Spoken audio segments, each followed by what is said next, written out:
Buttafuoco's on the phone. Joey. Hey, man. Hey, so you're out of the slammer. That sucked, too. It's good that I'm out and I'm home, but that sucked. I thought that wife that you had was pretty hot. She is beautiful. She is. Thank you. Vanka's beautiful. Yes, she is. Yeah, I mean, I'm actually seeing pictures of her. She was hot, but then she dumped your ass when you were in jail, which... How that did hurts. that happen? That hurts. Well, no. She didn't dump my ass while I was in jail. She waited till I got out. Yeah. You mean you thought you had a marriage right up until the day you got out? Yeah, actually, she's a great girl. She really is, and it's just like, I guess she just told me she needed a change, but she wished she needed a change. What kind of change? What kind of shit? She got a real man like you. And real man, yeah, just got out of the slammer. Do you think she ever gets afraid that, like, Amy Fisher go berserk again and shoot her in the face? I don't think so. I don't think that's going to happen. But not unless you order it. Who was that, Artie? Yeah. I didn't even know he was still on the show. That was Benji. Well, you don't get it in. You don't get it in the joint. No, we don't get it in the joint. Joey, by the way, was most recently in prison because he had a few bullet casings in his house, and as a guy on parole, he's not allowed to have bullet casings in his house, and I guess the cops somehow ended up at his house and found Why were the cops at your house anyway? First of all, I've never been on parole. Oh, what are you on? I was on probation. Probation, okay. I had a 5-year run on probation. So after a year, every month, probation department would come to the ranch and they just do a probation check, make sure your life is on track and everything is right, and make sure you're not doing whatever it is you're not supposed to do. And honestly, I hadn't left my home in a year. I was home and just doing my thing. That's what's great about this country, that we have the resources to check up. Sit at home though. Yeah, but and also to check up on people and make sure they're behaving. Yeah, well, L.A. was much safer with me off the street and in jail because it was much safer because we noticed the drop in crime. But seriously, Howard. So what happened? You got out of jail. You come home, and the ex-wife, the wife. Let me back up a little bit. First, with this probation violation that landed me back in there was ridiculous because in 2003, when I got arrested for the insurance deal, they had 100 ATF agents that rolled my house at 6 o'clock in the morning. It was like something you see, on television. You don't really think it's ever going to happen to you. And when it did, they took a shotgun. It was an old family shotgun. I think my mom used it to shoot snakes in Florida. And it had a box of shotgun shells that my son Paulie bought in 2001. Now I got arrested in 2003. So they took the gun, and really, I honestly thought that they took the shells. Why wouldn't they?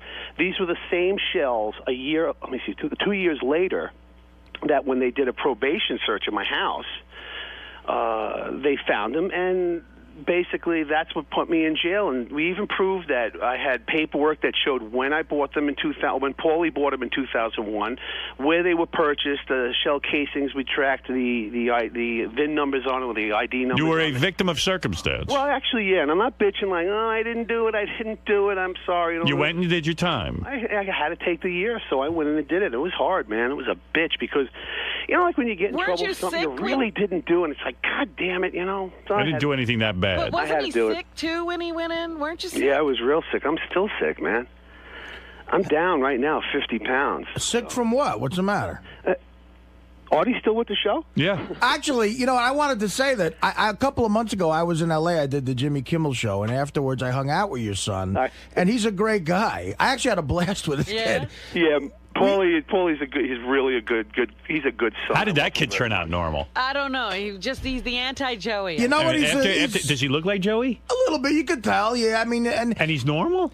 Yeah, after the mom gets shot in the fucking head. Yeah, I gotta say he seems normal, and he's a really good kid. He's got a great energy about him, and what's he do? He just we had a lot of fun together. Thank you, Artie. I really appreciate that. Both my children are really really good. Good kids. for you, Joey. Well, good for what you. are you saying? Good for you, Joey. Joey was away most of the time. Oh, that's right. Thank you. All right, good for your ex-wife. They must have done something right. I mean, he's a good kid. You could tell. Thank you, Artie. Now I like you again. No, I'm being serious. It's the truth. He looks more like you, Artie, so I don't know. Yeah, a lot of people asked if we were brothers. Is he a heavy-set kid? Well, not heavy-set, but he's got the Belushi look to him. Yeah. I see. Well, all of us do. Yeah, definitely. Remember, Joey, Artie, you're the young me. Okay? Yeah, Joey, right. let me understand something. So you get out of jail. This hot wife, was she cheating on you when you were in jail? You know something? No, I don't. I don't think so. I really do love her a lot. Did she visit regularly? Hey, you know something? You know what I forgot to ask you guys? What? Is there anybody else on the line? You're supposed to get David on the line? Where's David? Oh, is that your buddy, your producer? David One is of them. trying He should to be on the line. Oh, okay. I put see. something He is together here. again. Oh, that's right. We can't interview Joey without David. Right. Hey, David, you David. there? Yeah, I'm here. Okay, Yeah. great, man. Good. But did she visit you regularly while you were in prison? Who? Your wife? Which one? The new one. First one. Absolutely. The new one. Every visiting day, Ivanka came down to the jail, and she waited on that line outside with all the people that wait out there to come She's and going to see have the no people. problem meeting a new man, that's for sure. I That's know, a she's good-looking very- woman. She's very beautiful. Any conjugal visits? He's while hanging you out at the jail still. It's any conjugal visits, Yeah. Robin? Yeah, any conjugal No, it was all no contact visits. Wow. It was all through the glass and on the phone. You were in prison. You weren't in jail, right? I was in jail, L.A. County, Men's Oh, Central. Great spot. Right? That's Weren't exactly the where I parents was. great to you, Joey? No, I was well taken care of with my medical and all that. Did yeah, you have a roommate? Not a roommate, but a cellmate. We were in single-man cells in a secured area called 1700 and 1750. That was a cell block, and we were on lockdown, 24/7 lockdown. We only got out Wow. to take a shower or. Did you not have any even- fights? Oh no! They go on, but no, not me. I was segregated. We're doing a show, Howard, called Celebrity LA Lockup. So the Sheriff's Department was very, very helpful in doing interviews with Entertainment Tonight and Insider with Joey and making his stay as safe and quick as possible. So, Joey, tell me the big answer here. So, Amy Fisher's getting a divorce, and you're obviously getting a divorce. And then the speculation is that you two are getting back together as a couple, which would be the most phenomenal friggin' thing ever. Yeah. You got to do it. You got to do And it. know what? and you've said in the paper you've had contact with her. What kind of contact? on the phone. Oh, yeah? You called her? Absolutely. Well, we talk. Absolutely. When yeah. did you talk? You know what? I got it. I have to tell you, and it's like, like life has to go on, and like I've been trapped in this whole, well, not trapped, but just like in this situation since Mary Jo got shot, where I was just like pounded by Mary Jo for years, and it was like when Mary found out when we all met a year ago that Amy did what she did, and there was drugs involved, and Amy didn't remember doing it, and like Mary Jo and Amy made up, and it was like okay for them. I'm still carrying the anger and all this other crazy, horrible stuff. Yeah, you've I'm said like, horrible things about Amy. Yeah, I did for all these years, and I decided, for me to be able to, here we go, here's a little Dr. Phil for you, but for me to go on and get on with my life and be able to, like, recover from everything physically, emotionally, financially, I need to put that down. I need to put the anger down, because it does, no matter how strong you are, no matter who you are, the shit eats you up, man. It eats you up from the inside out. And I'm like, fuck this, man. Why, Mary Jo didn't even care at one point that, I don't care. She says she doesn't remember shooting me. I care. So what do you? So what happened? You started calling. So I have to let it go to be able to make up with my life and go on with my life. So I have a good relationship with Amy. What do you mean? How often do you speak? I spoke to her twice this week. And, Wow. Wow. And you spoke to her on the phone. Did she talk to you about the fact that her husband and her were breaking up? Yeah, I know all about that. And, I didn't file for divorce. My wife did, and I understand that her husband filed also. But Because did Amy? you two were talking? Maybe. Did Amy say to you that she still has feelings for you? Something, we talked a couple of times, and I'll be in New York next week, and I'm going to definitely go to dinner and just, I owe her an apology from the way I acted the last time that I saw her, and I'm not defending myself to the point, I was sick or any reasons why. Wait a second. You're attracted to her still, aren't you? You want her. You know what, Howard? It's Honestly. Listen, it's just me and you on the phone now, right? Right. Go ahead. You know what? I'll be in town next week, and I'm going to, hopefully we'll go to dinner. And I mean, you talk guys about had some good stuff. sex. You had a good time together. So it's not like you're totally repulsed by. I mean, aside from the fact that she pulled the shooting incident. Yeah, no, I'm not totally repulsed by her or Right. anything that she did. Did May I interject you read today in the for a moment paper here? she just got big, giant tit implants? Yes. Yeah, go ahead, Well, David. all I wanted to say is these two have an opportunity where they can rekindle their relationship after 15 years. Wow, that would be the That biggest is the story ever. It was a Romeo and Juliet type of love affair with the gunshot, that everybody heard. But Amy's shooting Mary Jo, going to jail, Joey going to jail. Can you imagine the ending of the story is Joey and Amy get back together? Yeah, they Isn't got to that do the perfect movies ending to over the again. tragedy? Hey, know, Joey, that's- is there a temptation on your part? Is there a temptation on your part to get together with Amy Fisher just so that you get back in the news and there's a whole big opportunity here? You know, really, it has nothing to do with in the news. I could go outside, piss along the curb, and it's going to make news. I mean, which he does often, by the way. Which I try not to do because in L.A., I think you get like a year for that, so I don't want to do that. But yeah, I'm looking forward to seeing Amy when I get back. Nobody's. You think you'll fuck her?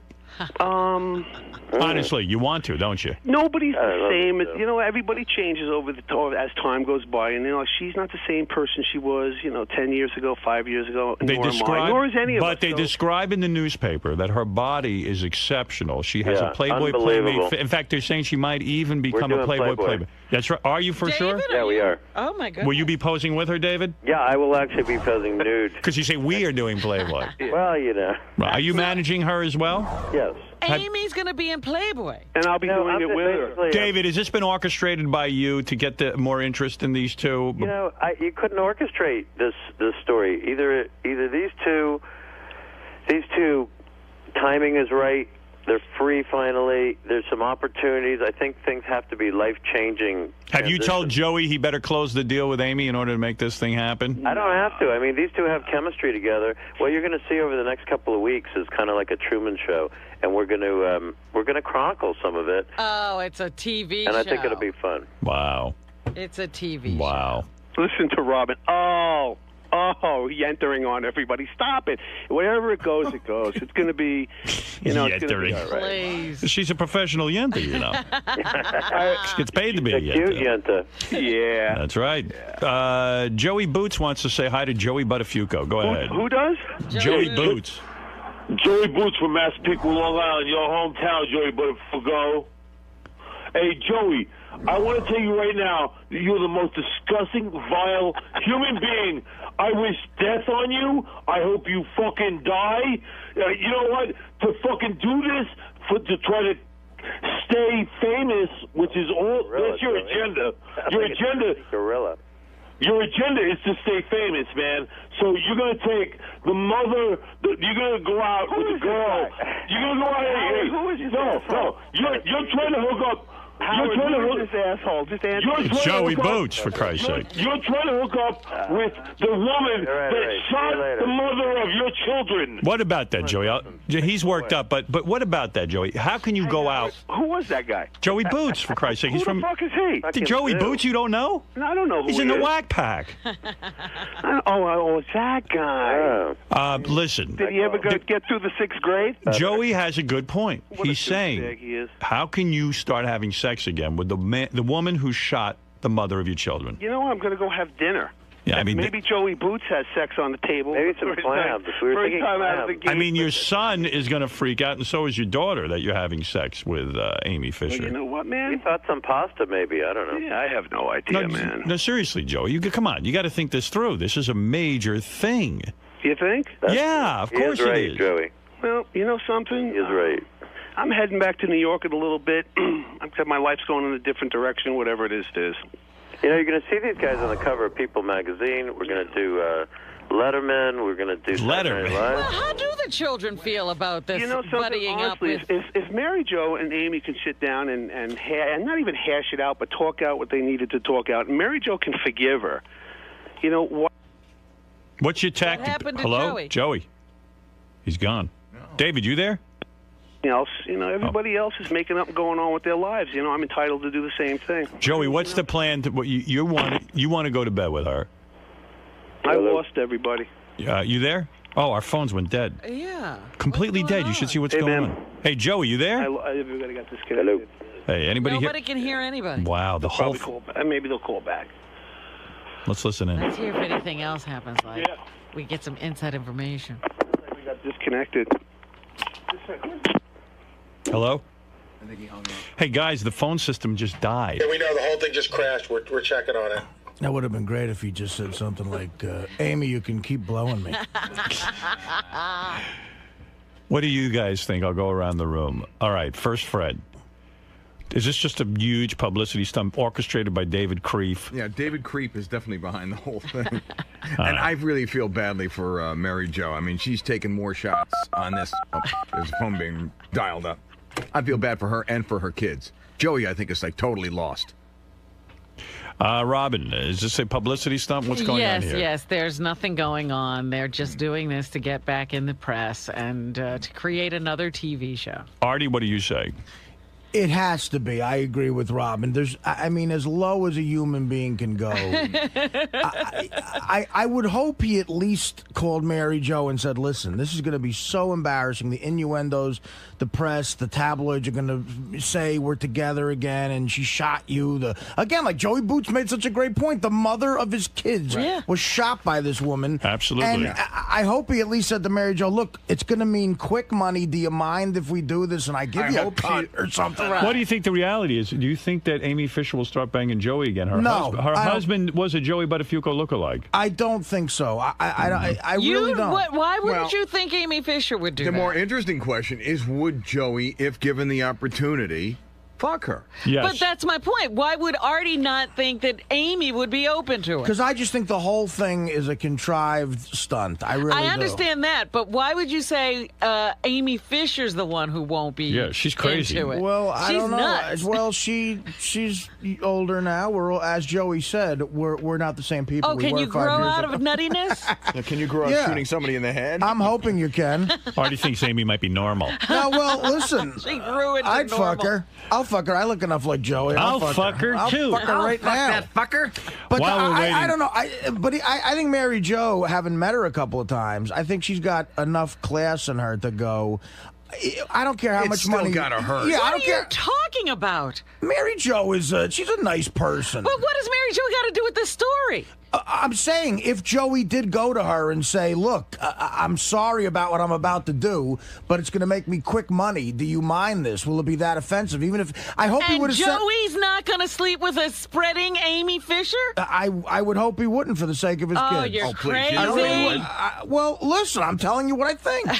Joey will fuck anything. Absolutely. Well, he likes that he'll be Amy fucking. Fisher. He'll be fucking his kids. This will be fucking because they're going to be screwed up, and his kid is a They're nice gonna kid. be screwed. How if they've survived all this, they can survive that. I don't think anything he can do will hurt them. I met his son. His son's a real nice kid. He doesn't seem to have any issues. And Did you talk to him about the whole situation? no, that was awkward. I wouldn't have done that. But I've Well- actually hung out with Mary Jo a couple of times too, and I think she's the type of person that would have said, "I don't care how much money you're getting. I don't want this to happen." So I think he's already pissed her off. Let me just say beyond belief. something. I'm trying not to blow my stack because we have a phone system that regularly just has to be rebooted. I don't understand that. I don't get it. So I'm trying to maintain my cool when we're in the middle of an interview, but that will need to be looked into. Joey, you there? Yeah, I am. All right, hold on a second here. I'm going to get this all back again. I got to get your friend there, David Kreef, on the phone too. Oh, okay. You two are like two peas in a pod. Yeah, maybe they're having a relationship. Maybe that's the real story. Really David, you there? With Robin. All right, How about you?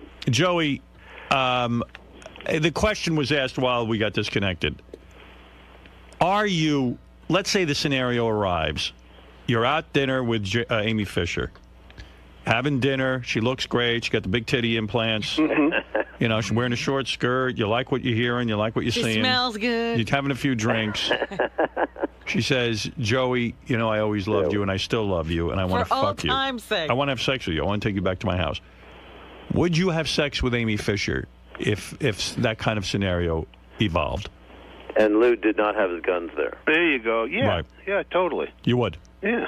Thank you. Artie, do you see what we're saying? He's saying it. Artie said you wouldn't. So who won? No, listen. He's saying it because that's the only way anyone's interested in all this Oh, bullshit. stop No, it. he Yeah, wouldn't. it's to make money. It's Can to I make ask you money. something, Joey? Artie. Joey, man to man, Sure. is she hot. the best Artie, you pussy? crazy? Is she the best pussy you ever had?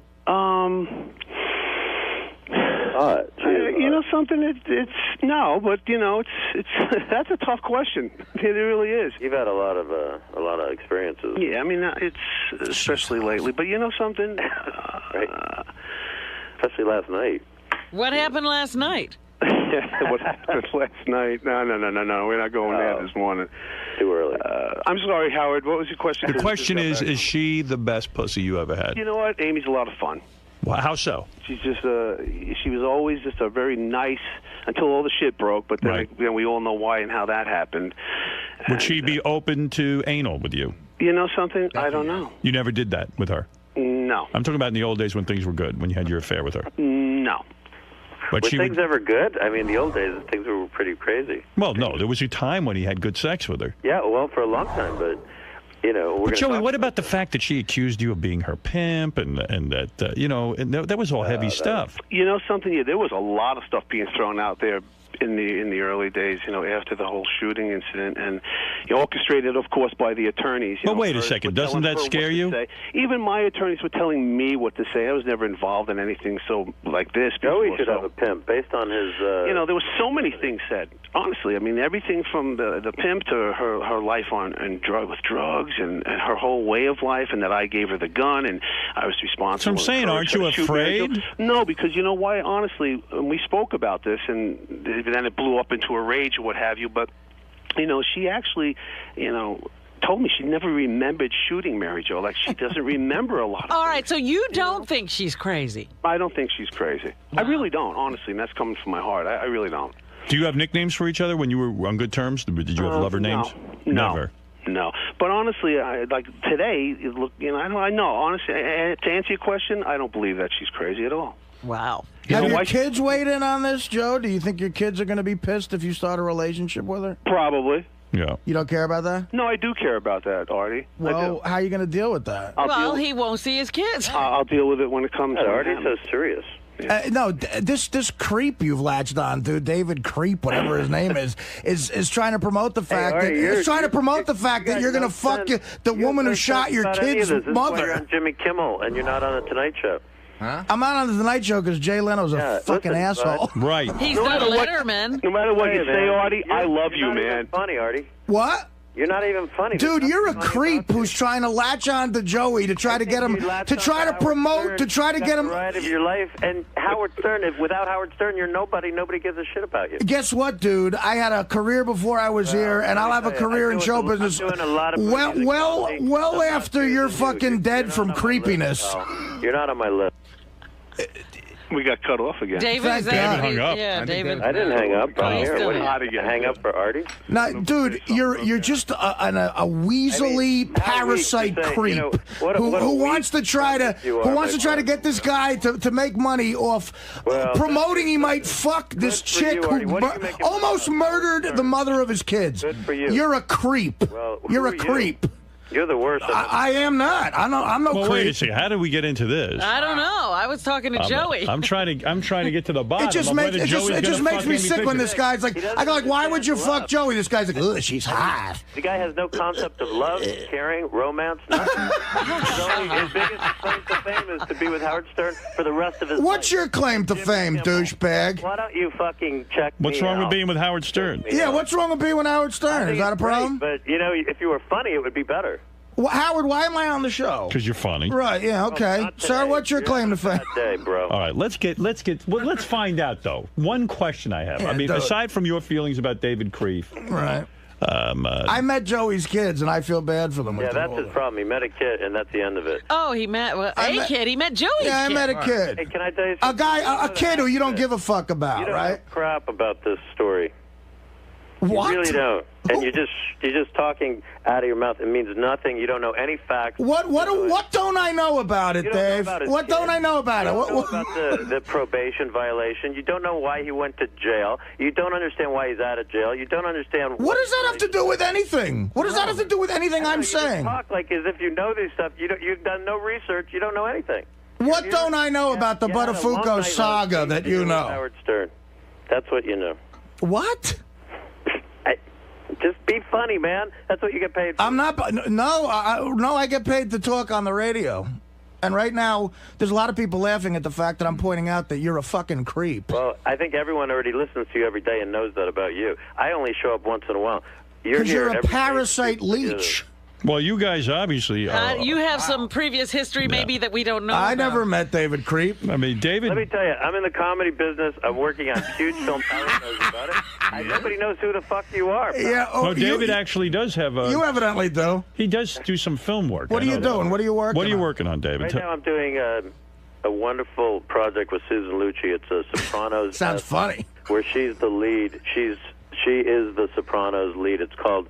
Mafia Wives, the Antoinette Giancana story. It's a sequel to Mafia, mafia princess that was on 15 years ago. That sounds hilarious. Everyone's been waiting for a sequel to that one.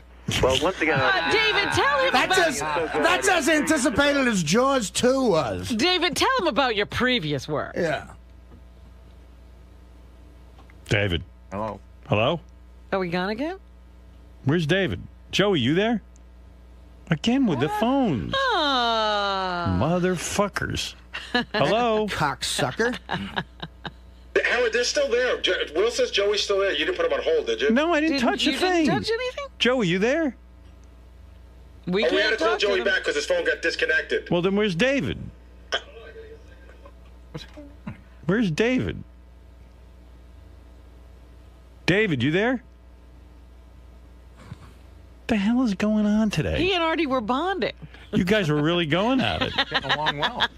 I don't know. Something. But he's on the right track, by the way. I can give you a fucking list of who he's booked as guests on the show. But wait a second. That's- I'm trying to find out if Joey Buttafuoco is really hooking up with Amy Fisher. Don't we want to know that? I say yes. Well, he I don't just- How think are we he's going told to you find that yes. out, though? I think what Artie is pointing out is we can't find that out. This is crazy if he gets back with 'Cause her. it's- I think if he it's- does it, they'll both tell us. If it's just for the TV show, it's not real. I don't know what's going on. All hell's breaking loose.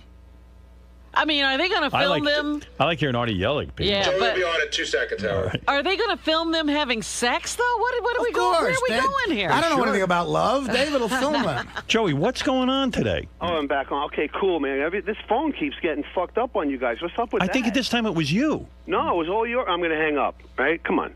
Hey, you know, Artie, no matter what, I think you're hilarious, and we always had fun, and so that's all Joe, I can this tell ain't you about that. you. It's about the kid that I met. That's your kid, who's a nice kid, who I think you're going to hurt by this. Yeah, well, Paul, he's not a kid. He's 27. You know, he makes his own choices and decisions. Hello? In his own life. Dave, I'm gonna. what is going on? And David's on there. Wait, David, you there? Yeah. Yeah. We keep losing Joey. Did your phone disconnect? My phone has get disconnected 3 times. So it's got to be us then. Yeah. I mean, I haven't hung up because of Artie. Trust me that. No, Right. we know, sir. Yeah, we don't know. We're having trouble, and I just lost Joey. Your again. layer of sleaze is way stronger than that. Listen, pal. Maybe you and I will meet. There he's Oh, gone. he's gone. He can't even make his threat or his offer of a Fuck duel. me with this phone system. Well, you are. I'm fucked. I'm getting pissed now. That was getting to be fun. I wanted his threat on tape. Yeah. Well, you got half a threat. If anybody's worried about XM and Sirius merging, I think it's necessary because we can't afford a phone system. Do you want to make... We're, yeah, it's a... Let me tell you something. I'll tell you what I'm going to do to you. It might have been divine intervention for that guy, because if we ever met, he might have an Adirondack coming out of his ass. He doesn't like you, I'll tell you that. All Wow. I don't like him either. right, here's Joey. Hey, Joey, this is crazy. Yeah, man, we keep getting cut off, but it's on your end because Yeah, it is. We must have a time limit or something. It's Yeah. definitely our fault. You know at what it this is? point. We have one of those old pay phones. there you go. If you don't put the quarters in, you lose everybody. The operator needs more money. See, God Artie's- doesn't want this promoted. Artie's really worked up. Yeah, Artie's pissed off. I'm getting that feeling for the little bit that I can hear because I keep getting cut off. But Artie, it's like, you know, you hung with Mary Jo at the last show, right? Out here in L.A. I've met her a couple of times, sure. He and is right, Joey, though. If you bang Amy Fisher, Yeah. it's going to fuck your kids up real bad. Right. Well, the thing is, it sounds like Artie's more concerned than Joey is. I don't think that's a good thing. Who gives a shit about me? Listen, you know, who gives a shit about me? But you No, should no, give no, a I shit. mean You should give a about shit your about yourself, kids. because your kids probably give a shit about you. So you should Mother give. should give 2 shits out about you. You can rip my fucking chest out. At this point in time, she doesn't give a flying fuck. Who's about this? me. Who? Mary Jo. But what about your kids? You know something? I love my kids. My kids love me. It's like, you know, I don't know what else to You tell don't you think about that. this would hurt them? You know something? I'd probably have to sit down with them, talk to them. Maybe You're you going to wanna do have that. time to talk to them before You you might wanna do that before the bang date. Amy Fisher? Well, first you'll bang her, then you'll talk to him. Like, Although I personally would love to see this. Well, of course we would. It course would be you good would. for us. I think a lot of people would. I mean, but seriously, I just want to. When you talk to Amy on, pissed, Artie, because but wait a second. When you talk to Amy on the phone, like, is she talking romance? you know we talk about a lot of things. Yeah, Have you we had do. phone sex? No. But what, like, does she ever say, I did love sleeping with you, Joey? You were so great in bed. You're such a man. Well, you know what? She did tell me that she loved me very much back in the day and now. So it's like, I don't think I'm responsible for her breakup with her husband or anything like that. I would hope not, but I think she's just looking for a change and moving in a different direction. Right, she's vulnerable Is it right merely now. a coincidence that the two of you are getting divorced at the same time? You want to know something? I didn't know this was happening on my end. This has happened like when I got out. I see. So I didn't know what was going on. What is it, Freddie? On my end. I actually have a couple. Out to this, I have a couple of questions for Joey. Joey, when you were with Amy back in the day, did you think it was going to get more serious? Did you hope it would get more serious, or was it just a fuck? That's what it was. But how about now? Do you think I don't know. See it develop? I'm going to see where it goes. Back in the day, he's saying she was just a fuck. Right. Well, wait a minute. He's not ruling out the fact that maybe it could develop into something. Otherwise, it's just... Absolutely, he's not ruling it out. But to me, it seems odd because you just found out you're getting a divorce. You're already ready to jump into something else with Amy Fisher? Hey, he's been in prison a year. Not that I'm ready to. There's no other girls on the planet. Right. You know what? And he's used to her. By the way, Joey, have you had sex since you got out of prison then? Yes. You have? Yeah. Oh, wait, David's back but on the phone. they can't talk about it. Artie, David's back on the phone. He was in the middle of threatening you. We're sorry about the phones. What was the threat, David? Get You to the get point right where back you're to gonna it. shoot him. Continue your threat, Dave. What was the threat? I don't know. You were saying, do you want to meet? Hey, buddy, if I ever get... Maybe he wants me to Artie, be in the next Mafia Princess movie. Maybe it's Listen, all I a can tell you business is this. meeting. Go crazy. I have heard that you have sparks of genius. I just haven't seen it today, that's all. All right, dude. You know what? I said my piece. As a matter of fact, this little argument's probably going to get you more press because you're on Howard's show than anything. Listen, I'm not here to get press from me. I'm excited about Amy and Joey and their... That is exciting. So that's what I'm here David is very excited about Amy and Joey and Mary Jo. He's been excited about them for David, a long why time. are you I excited? brought Amy, Mary Jo, and Joey together. They said that would never happen. And the fact is, when you see Mary Jo on Thursday, whatever, she will tell you that I brought them together. And I'm looking for people to have love and be reunionized and have fun and have good families. I have children. I know what you're saying, Artie, but you can't, at some point or another, when your kids are grown up, I don't know if you have kids, but at some point or another, you have to live for yourself. And you can't always live in the past. Okay, Dave, but let me ask you this. All craziness aside. I mean, kids are my number one thing. I'm working for 9. Well, listen to Artie's question. Okay, so suppose someone shot the mother of your kids. Would your right kids? now, Would your well? Suppose in the past it happened. Would your kids be upset if you were dating them publicly? Well, listen, I'm telling you right now, people change, and I don't know what was there 15 years ago. I wasn't part of Mary Jo and Joey's relationship. I don't know what caused it. I don't know if there was drugs and alcohol. 85% of all crimes have something to do with drugs and alcohol. Right. We'll say that. Well, I know something about that, but So my feeling is, and believe me, I know something about this too, and I work for the sheriff's office. They're wonderful people. Sheriff Lee Bach is the finest man I've ever met. He's going to be governor of the state of California. We work for charities called 999 for Kids. And Do you think you could hook up OJ and Nicole's sister? Nice. Yeah. What about that? OJ was in the same cell that Joey was in, by the way. Is that right? And we went in there, and the reality is what we're trying to do is show there is a lot of crap that can happen because of alcohol and drugs. I think if you stay away from alcohol and drugs, there's less than a 15% chance that there's going to be a shooting. Let's see what the fans have to say. I can't argue with that. Stephen in Cleveland, you're on the air. Thanks for taking my call, Howard. You know, I other than the shooting, I mean, this was just nothing more than an affair. But, man, Joe, you got to look at this thing like, what it's going to do to the relationship you have with your kids. I mean, this guy is nothing more than a parasite trying to make a buck. Artie, you hit it right on the head on the... I think Artie's changing his mind because, Artie, I think you realize if people are in love, anything can happen. You can have cancer. You can be an alcoholic. You can be a drug addict. I'm not saying anything that's too far away from any family in the world. Why doesn't everybody deserve a second chance? So let them have love on their own, buddy. I mean, why do you... why do you have to hook them up? What is your interest in it? What's your love connection? Why are you the love connection? You know, I'm doing a project coming up with with many talent that are superlative talents. The fact that Joey and Amy are this item that they are is not my doing. I just happen to facilitate it. All right. Like Sinatra with Dean and Jerry. Exactly. I freaking love you. Listen. I gotta say something. You know what? I've met Joey and Mary and now Paulie a couple of times, and to tell you the truth, I have an affection for them because I probably have the same background as them. I'm the same type of person, and I really like them. I do. I think they're deep down, they're good people, all three of them, and I just feel that it's just good. This is going to tear them further apart. Artie, it's just the worst thing that could happen to a family. People show their sides. Like, you have a side that you show the public, but then some people David, you can't think this would be good for Joey's kids to sit there and know their dad is now in love with the woman who shot their mother. You've been through a divorce, Howard. Yes. You know that a lot of stuff happens when you decide to get divorce. Your kids sometimes take sides. All sorts of things happen. All I can tell you is that usually it's unjustified. Yeah, I mean, at the end of the day, this is all for the love of money. What are you talking about, pal? I'm just saying, as someone... I'm just telling you, the reality of this is people go through divorce, people go through separation, they go through alcohol, they go through drugs. They usually don't go through gunshots, though. You have a life, and you don't live it only for your kids. You live it for your kids before they're 18, and then they have their own lives. Oh. Yeah, but a lot of this stuff is history. Howard? Adam, you're on the air. Go ahead. Is the guy from Cleveland still? No, now there's a guy from New York City. Go ahead, Adam. Hello? Yes. Hello? Yes, Hello. go ahead. Hey, Joey, man, I got to give you some advice. You need to stay away from her. Not for anything else for your kids, but for yourself, man. She is so stupid. I used to live across the street from her. I just moved 6 months ago.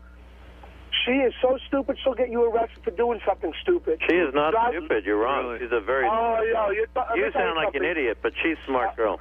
Oh, really? Okay. Let's see. You're an idiot. She's smart. She drives David. First of all... And she's hot. I want to hear this guy. Let me hear this guy. I want to hear this guy. Seriously, first of all, her husband spent all her money. She told my wife and her girlfriends in the neighborhood.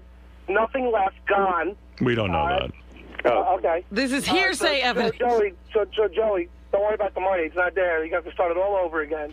Number two, the girl drives around the neighborhood with the kids in the back seat, not buckled, jumping around in the front seat. Oh, that's all hearsay. Come on. Let's go. Yeah, we on. don't even know if he lives across the street from Amy Fisher. Dominic, you're on the air. Go ahead. That's the idea. You don't know. Dominic was Joey's lawyer for a while. I started with Joey actually through Howard, and then I helped Mary Jo later, and Joey knows that. Yeah. And then I helped Amy get out of jail. So I kind of was there from the beginning to the absolute end. Okay. And I understand Howard and Robin's attitude, but what I don't understand is why you would make the comments you make about Artie, who's the best guy in the world. I love Artie. You're talking to me, Dominic, or somebody else? Griff, whatever. Oh, no. Griff. Well, I love Artie, man. I've seen him. I think don't know Artie's a great dude. I think he's got sparks of brilliance. All I'm saying is it sounds to me like this issue is sensitive, and I don't know why. I don't know Artie. All I can tell you is there was alcohol and drugs involved 15 years ago. There's not anymore, and if there's not, then at least people can think clearly. That's all I can say. Alcohol and drugs by who? By Amy and I think Joey was probably... No. Joey never did drugs, and I read every probation report. I was totally clean. Absolutely. Totally clean when all that went down. I got clean in 1988 all from it takes everything. is one person to be alcoholic. If you can make money with this, that's up to you. But I think Artie's point and everyone else's point is true, and that may be something Joey accepts. But if these kids came out of this okay, I say that's an act of God almost, because they went through hell. I was there. Do you think things will change when they're 25, that Joey makes a decision like this to do anything in his life? I don't know. Let me tell you, they hate Ivanka, his current wife. They have given her such a hard time. They've never accepted her. It doesn't matter if it's Amy Fisher, Ivanka, whoever it is.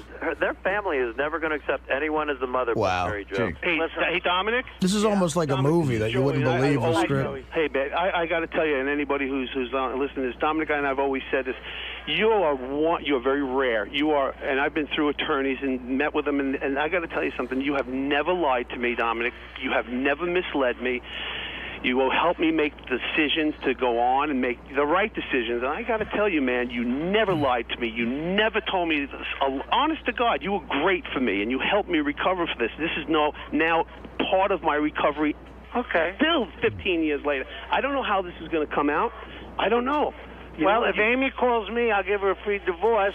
And when Mary Jo called me, and forget why, you know who paid for it, and that was my... Right. and it was a lot of money. But all I'm saying is, listen, you got to do what you got to do. Right. But I think Artie, who I truly love, is just trying to say to you, you know, is it going to hurt the kids? And maybe that's a test you're going to give. Yeah, I think it's incredible. Dominic, they're not 8 years old. Well, I'm not saying I'm right or wrong. Well, it doesn't matter if a kid is 8 years old. If a kid, are you telling me that at some point or another you don't? Listen. There's a billion women on the planet. We're talking about. There may or may not be We're talking about reasons. specifically the woman who shot and there's Mary their Jo. mother. Listen, you want to know one other thing people are forgetting that she was underage when he was having sex with her, so there was another act of victimization going on. Nobody wants to listen to me. You guys are doing a great fucking Listen. The thing is, you know, after I never met Joey's daughter. Joey's going to fuck Amy Fisher. I hear it in his voice. He does not. He's hell bent on doing this. But after I met his son, I'm hearing that now they're going to just put the two of them in a house and see what happens. Right. That's crazy. Am I right, David, or not? You are brilliant. You're the only one that makes sense on this show because to me, you understand this show. Oh, you're nuts, David. I'm going to get on Artie's side in a minute. Yeah, well, I mean, listen. I mean, people make money off snuff films too. Really? I don't know why I'm so smart, but I'm telling you.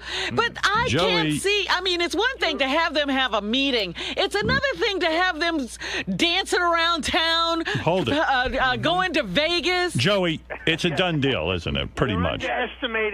You're underestimating Amy. Amy has 2 kids. Hold it, Dominic. I didn't get an answer. Right? I didn't get an answer. She's a great mother. I don't think she'll do anything to harm her kids. Joey. And if you two could put a show on. I got to have a word in here. Joey. I agree with Dominic. I really do. Joey, you're going to have You've sex. always been the voice of reason. Wait. Robin, and God bless you, and I love you. So what do you agree with? He's saying not to have sex with this girl. Well, that's not the issue. That's not the issue. I discussed that on the phone today before they even meet, whether or not they're going to have sex. So Amy's children have to see a headline like that. So what's the issue? You could sell this as a reality show. You want to see them in a house? Wait. Oh, what's the issue? I don't even know. Howard's the only one that brought it up. I've never brought it up. What is the issue? If you can believe this or not, honestly, from my heart, I owe Amy a huge apology. It's not about sex. For me to get started into this another phase of my life, I owe Amy a huge apology, and whether anybody's there to see it or hear it or not, and I hope somebody is, because I owe it to her publicly. I really do, because of the last try. And the last try, I was a fucking maniac. And by the way, those got the highest ratings of any Entertainment Tonight sweep special ever. I'm sure it did, Dave. I'm not arguing there's going to be interest in this, but, you know, after I met Joey's kid, Paulie, I honestly said to myself that night, I said, wow, that kid turned out great. He's nice. He ducked a bullet. He got through it, and he's going to be fine. And now you're dragging him back into it. Why test him twice? Actually, Artie, you and I have something in common. Artie, in my defense to that, I love my children, and I'm sure you speak to Paulie, and he tells you he loves me. We have a great relationship. We go riding our Harleys in the hills and everything, and I have a great relationship with Paulie. Oh, here we go again. Are we there? Yeah, we're here. Go. My son Paulie is not 12 years old anymore. He's 27. He's a grown man. You know? I know, Joe, but and my daughter Jessie, I'm sure you met. You know, she's working hard and she's doing her thing. She's 24 years old. He didn't meet Jessie, he said. Oh, okay. I never met Jessie, but you know, again, I just said to myself, God, this kid ducked such a bullet in his life. Look, we're going over the same thing. Right. I don't know that Joey's actually. Have you told your children of what you're doing? No, I haven't seen or spoken to either one of my beautiful children. Wait, David, you got to shut up for 3 seconds and let the guy finish a sentence. That's okay. You guys are doing a great job. Joey. Yeah. You said you were interrupted. David jumps on every line you say. What did you say? You haven't seen your kids how long? I haven't seen Paul or Jesse since I went into the county, and that was January. I haven't seen them. So it doesn't sound like... I've called and left messages for Paulie, but I haven't heard from any. I haven't heard from them. I know that they want to see me and speak with me, but I haven't. And you know, for everything that everybody says about me, and we've all ducked this whole thing, just gotten through it. I am a very sensitive guy, and I know you guys a long time. And Howard, you were the only one there back 15 years ago when all this shit jumped off, and you were really the only one who gave me the chance to speak. Honestly, you really did. You know, and I. All right, so all right. Well, everyone's just saying to you, you better think this through. I haven't seen my kids, and I really need to. But I just got out like 8 days ago, and I'm dealing with so much. There's something bullshit. wrong here between you and your kids if you haven't seen them for that long. So I would think real hard about whether or not you should see Amy Fisher. I have a question. But on the other did they hand, visit him in jail? No, he said no. He hasn't seen them. No, I didn't want them to, guys, because it's a real shitty place to be, even for the people who come to visit inmates. It's a bad place to be. All right. Thank you, David. David Kreef. Joey Buttafuoco, thank you. And keep us posted on what happens now between. You got it, man. All right, very Listen, good. guys, honestly, I hope everything turns out all right. I really do. Thanks, Artie. Thanks All a right. lot. Thank you, guys. All Bye, right, Robin. Bye. Bye. Right. Bye, Howard. You let that guy have it in there. Yeah, I have no more energy. I don't know. Just something about it struck me the wrong way. And I did meet Joey's kid, and I felt bad. I don't know. I feel bad for the kid, and now it's just. I mean, this is how anybody could disagree with what we were saying in there is beyond me. Well, you were dead on, and you've been in show business a long time. Does he remind you of a lot of the creeps you've met? I don't know, man. I'll tell you, I've met some creeps, but that takes it to another level, man. That's creepiness at level red. I don't know. And the fact that he tried to feign that he cared and that he cares about people in love. I don't know, man. It's a fucked up world. I'm glad I'm not that healthy, and I'll be leaving soon. Okay, you guys can deal with David Kreef. You know what's really fucked up? It's like everybody has a second chance. Everybody should get a second chance, except me. I'm not allowed to have a second chance in my life, I guess. You know, Mary Jo, God bless her, she's got a new guy in her life, and she's happy, and that's good. You know, my children even got a second chance in life because they were very young when all this happened to their mom, and it's, they got a second chance to move on.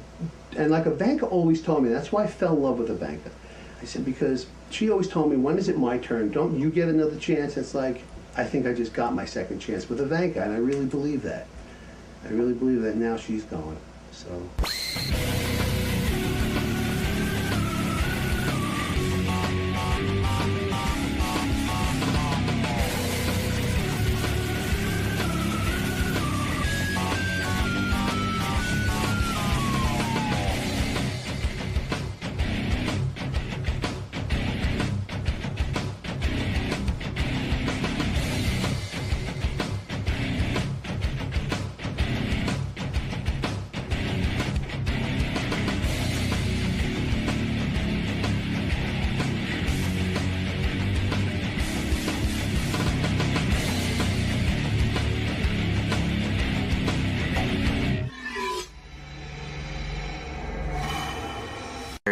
Lady in the water, and God knows what's going to happen, and I already regret it. How come? It never ends up being what you intend it to be, but hopefully I'll walk out and it won't be. I'll have to distract people from listening to the thing. And you're usually a pretty good sport with Howard. He likes to joke around with you a lot, likes to poke fun at you. We'll see. We'll see what happens. Now he's unrestricted, though. You think it might get worse in there? I have no doubt. No doubt. M. Night Shyamalan is a huge film director. The Sixth Sense? Yeah, we've had him in many times on terrestrial radio. This is his first time here on satellite radio. Unbreakable?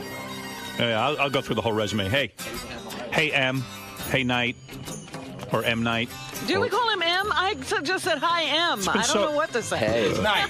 It's been so long since I spoke to you. I forgot if it's M or Night. It's Night. Hey, Night. Night, okay. How are you, man? Good to see you. Good to see you, too. And he brought in Rob Reiner, another famous director. How are you, Rob? Doing very well. Yeah, love your films, too. You're not Rob Reiner, are you? No. Who are you? This is my brother-in-law, Bill. Oh, that's your brother-in-law? Yeah, I was in for the premiere last night. I thought you were married to an Indian chick.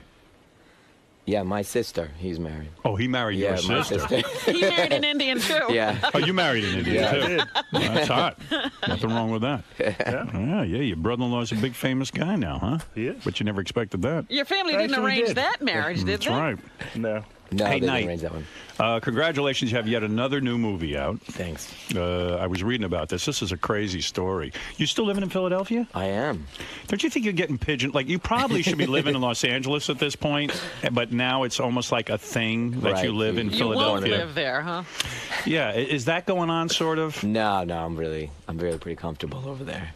Why wouldn't you? Wouldn't it be easier to get movies done? There's a writing community out there. There are creative people you should probably be talking to about films. Like, in a way, aren't you sort of sequestering yourself in Philadelphia? Well, not for the creative reasons. I mean, in the end, I write the stuff and all that stuff, you know. But you don't want to work with anybody else. No, it's not that. I think that there is a drawback there that they don't. I don't see them at lunch and the restaurants, and we don't go to each other's kids' birthday parties and all that stuff, and so they can think of you as an outsider, stranger. Well, I was just reading the strangest article. Like, apparently all of Hollywood is waiting for you to fail now. Well, definitely. I don't know he's what feeling the deal pressure. is. I'll tell you, you know what it is? Let's go through your film resume. You came on the scene with one of the biggest movies of all time, The Sixth Sense. Then you made a second film, which I happen to think was better than The Sixth Sense. I love the second one, yeah. Talking about Unbreakable. Yeah, you guys really dug that. Except Jackie hated it, I remember. Jackie, well, look where Jackie Yeah, is. he ain't here anymore. Notice that. I thought Bruce Willis's performance in there was one of his best in years, which you got out of him. Mm-hmm. You know, he wasn't being, he was believable. And that film was huge. It wasn't as big as everyone expected. Right. After Sixth Sense, how much did that gross? I think 250 million. 250 million. Yeah. So that then, sucks. Yeah, I think that Unbreakable made about 83 million or something. No, Unbreakable made 250 million. Oh, it did? That was a terrible flop. What did Sixth Sense make? 666. 666 million. Yeah. So Unbreakable is viewed as a flop because I don't know why people root against you. But that's no flop. That's a $250 million film. Go try and make $250 million worth of film. I mean, that's an amazing amount of money. And can I say something? I think Unbreakable is a phenomenal film. I was telling you during the break how much I love it. But I think that the number you gave, 250, is probably a worldwide number. And I don't think it did as well domestically. Although I thought it was a phenomenal movie. It did about 100. You know, do they 100. care where the money comes from? I never understood that. Why do they count the grosses of a film domestically and internationally? Like, who cares? It's the same pot. It's the same pot. Yeah. Exactly the same money. So, like, for example, like Adam Sandler's gigantic domestic, but doesn't have foreign, like that. So, but there's somebody that might have the exact same foreign numbers, and so they're actually double. Yeah. So, I mean, you're no slouch. You made some decent money. Then you made, what was the third movie you made? Signs. Signs, which did really well, right? Back when Mel Gibson had some sense, yeah. How much money did that make? 400. 400 million? Yeah. I mean, now, I'm making a point here. Just stay with me. Okay. So 400 million. Then you did the movie with Ron Howard's daughter. Yeah, The Village. Right? The Village. Yeah. How much did that make? 270. $270 million. They still said that was a disappointment. Well, that was actually the third most profitable movie of the entire year behind Spider-Man 2 and Shrek 2. Yeah, because what did it cost you to make that movie? It was like 60. 60 million. Yeah, but everybody was saying at the time, oh, Village is not doing so well. I don't know. Look, I'm telling you, I don't know who they're holding me to, but... And you've made Hollywood how much money at this point? I think 1.6 billion or something. All right, so here's my point. So you made 1.6 billion for Disney. Disney made all those movies. Mm-hmm. You have this incredible relationship with Disney. Right. 1.6 billion. Can you imagine making one? Oh, actually, I did make 1.6 billion for a company. And more, yeah. Sure. Look where I am. You know exactly how I feel. That's right. So 1.6 billion dollars. Right. That's theaters only. That's not DVD. That's not TV. There's another billion on DVD. Wow. So you've made about $3 billion for this. $2.5 billion for this company. So now you come up with your next movie, which is the movie you're out promoting now, and that's Lady in the Water. Correct. Okay. Starring Paul Giamatti, who I know, and Ron Howard's daughter again. Right. What's with you and Ron? What do you have a hard on for Ron Howard? Do you want to be tight with him? I mean, she's good, but why not use a different chick? What's going on with you? I tend to kind of use people more than once. Like Joaquin, I used twice, and Bruce, I used twice. That kind of thing. You in love with this bitch or what? What's going on? She's a good lady. Well, you got a hot for her, right? No. You like working like that. Muse? Very, very your professional. So listen to this story. And see if I got this right. Okay, okay, I'll correct you if you got it wrong. All right. So you had an idea based on a story you used to tell your kids. Correct. That there was a lady living in the pool at your house. Right. It was just one of the bedtime stories I told the kids. Which is so bizarre because the story my kids loved the most when they were young is we had Pool Monster. It was this guy who lived in the pool. Are you saying that M. Night ripped you off? Yeah. No, but I can relate to this. I can relate to this. It was called Bubble Monster. And the Bubble Monster would come out, and I, you know what? I thought it was a dumb story. Maybe I should have made it into a film. Look at you. It was really bad. Disney would have thrown you out, too. Yeah, my story wasn't as elaborate. So you had this thing that, you know, you did with your kids, and you said, I'm going to make a movie called Lady in the Water about a lady who lives in a pool. Paul Giamatti, regular guy, all of a sudden, there's a lady living in his pool. Correct, and he finds out, right? And he finds out, all right.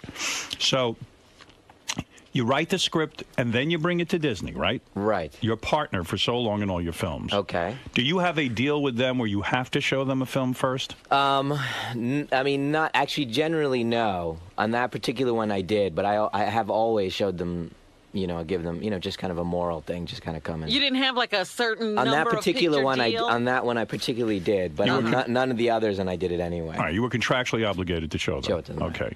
So you write the script, and it's upon completion. Yes. You send it to the person who reads the scripts home. Is that true? Was that the first move as soon as you finished? Yes. All right.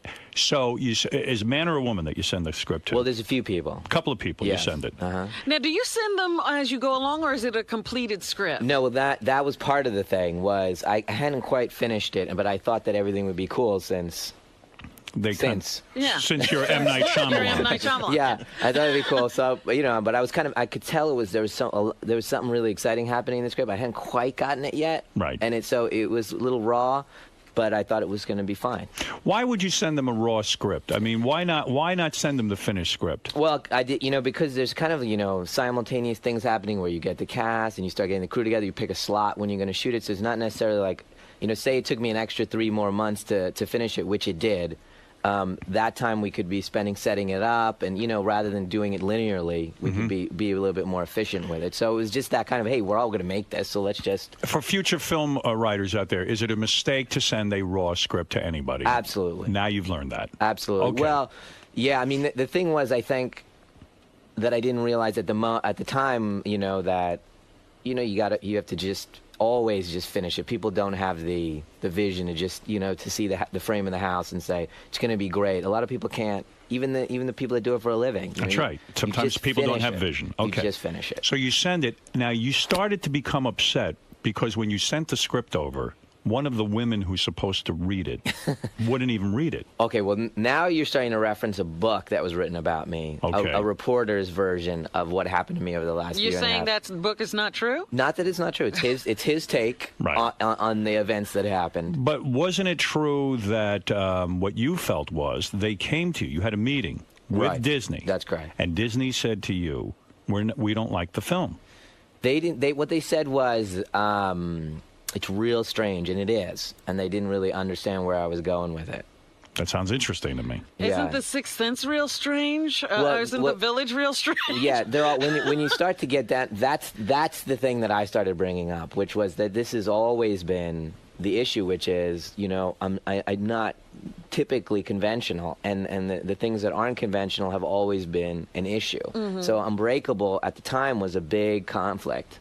So when you wrote the film, and now you have a meeting with Disney, Disney said, we don't think the film is ready to go, and we don't want to put money into this thing. No, actually, and you left the meeting and cried. Well, what actually happened was, you know, you know, I have a final cut and all those things, and I just never ever want to use that power, because it's you know, if you're pulling the gun on somebody, then. You like to be collaborative. By final cut, you want to be supported. You could override the studio's feelings on any film, on anything, but you like to be a team player. Yeah, I mean, it's not, you know, I'm not in that place where I don't want to, I won't do a good job. I just won't do a good job. So when it was playing out like that, and I just realized that they had, you know, just didn't see it. Or the thing, I guess the way I interpreted it, and it's just my interpretation, was the things in the movies, the 4 movies previous, that were unusual and unorthodox were the things that were, God, if you just didn't do that, we would have made another $100 million, or we would have made $1 billion.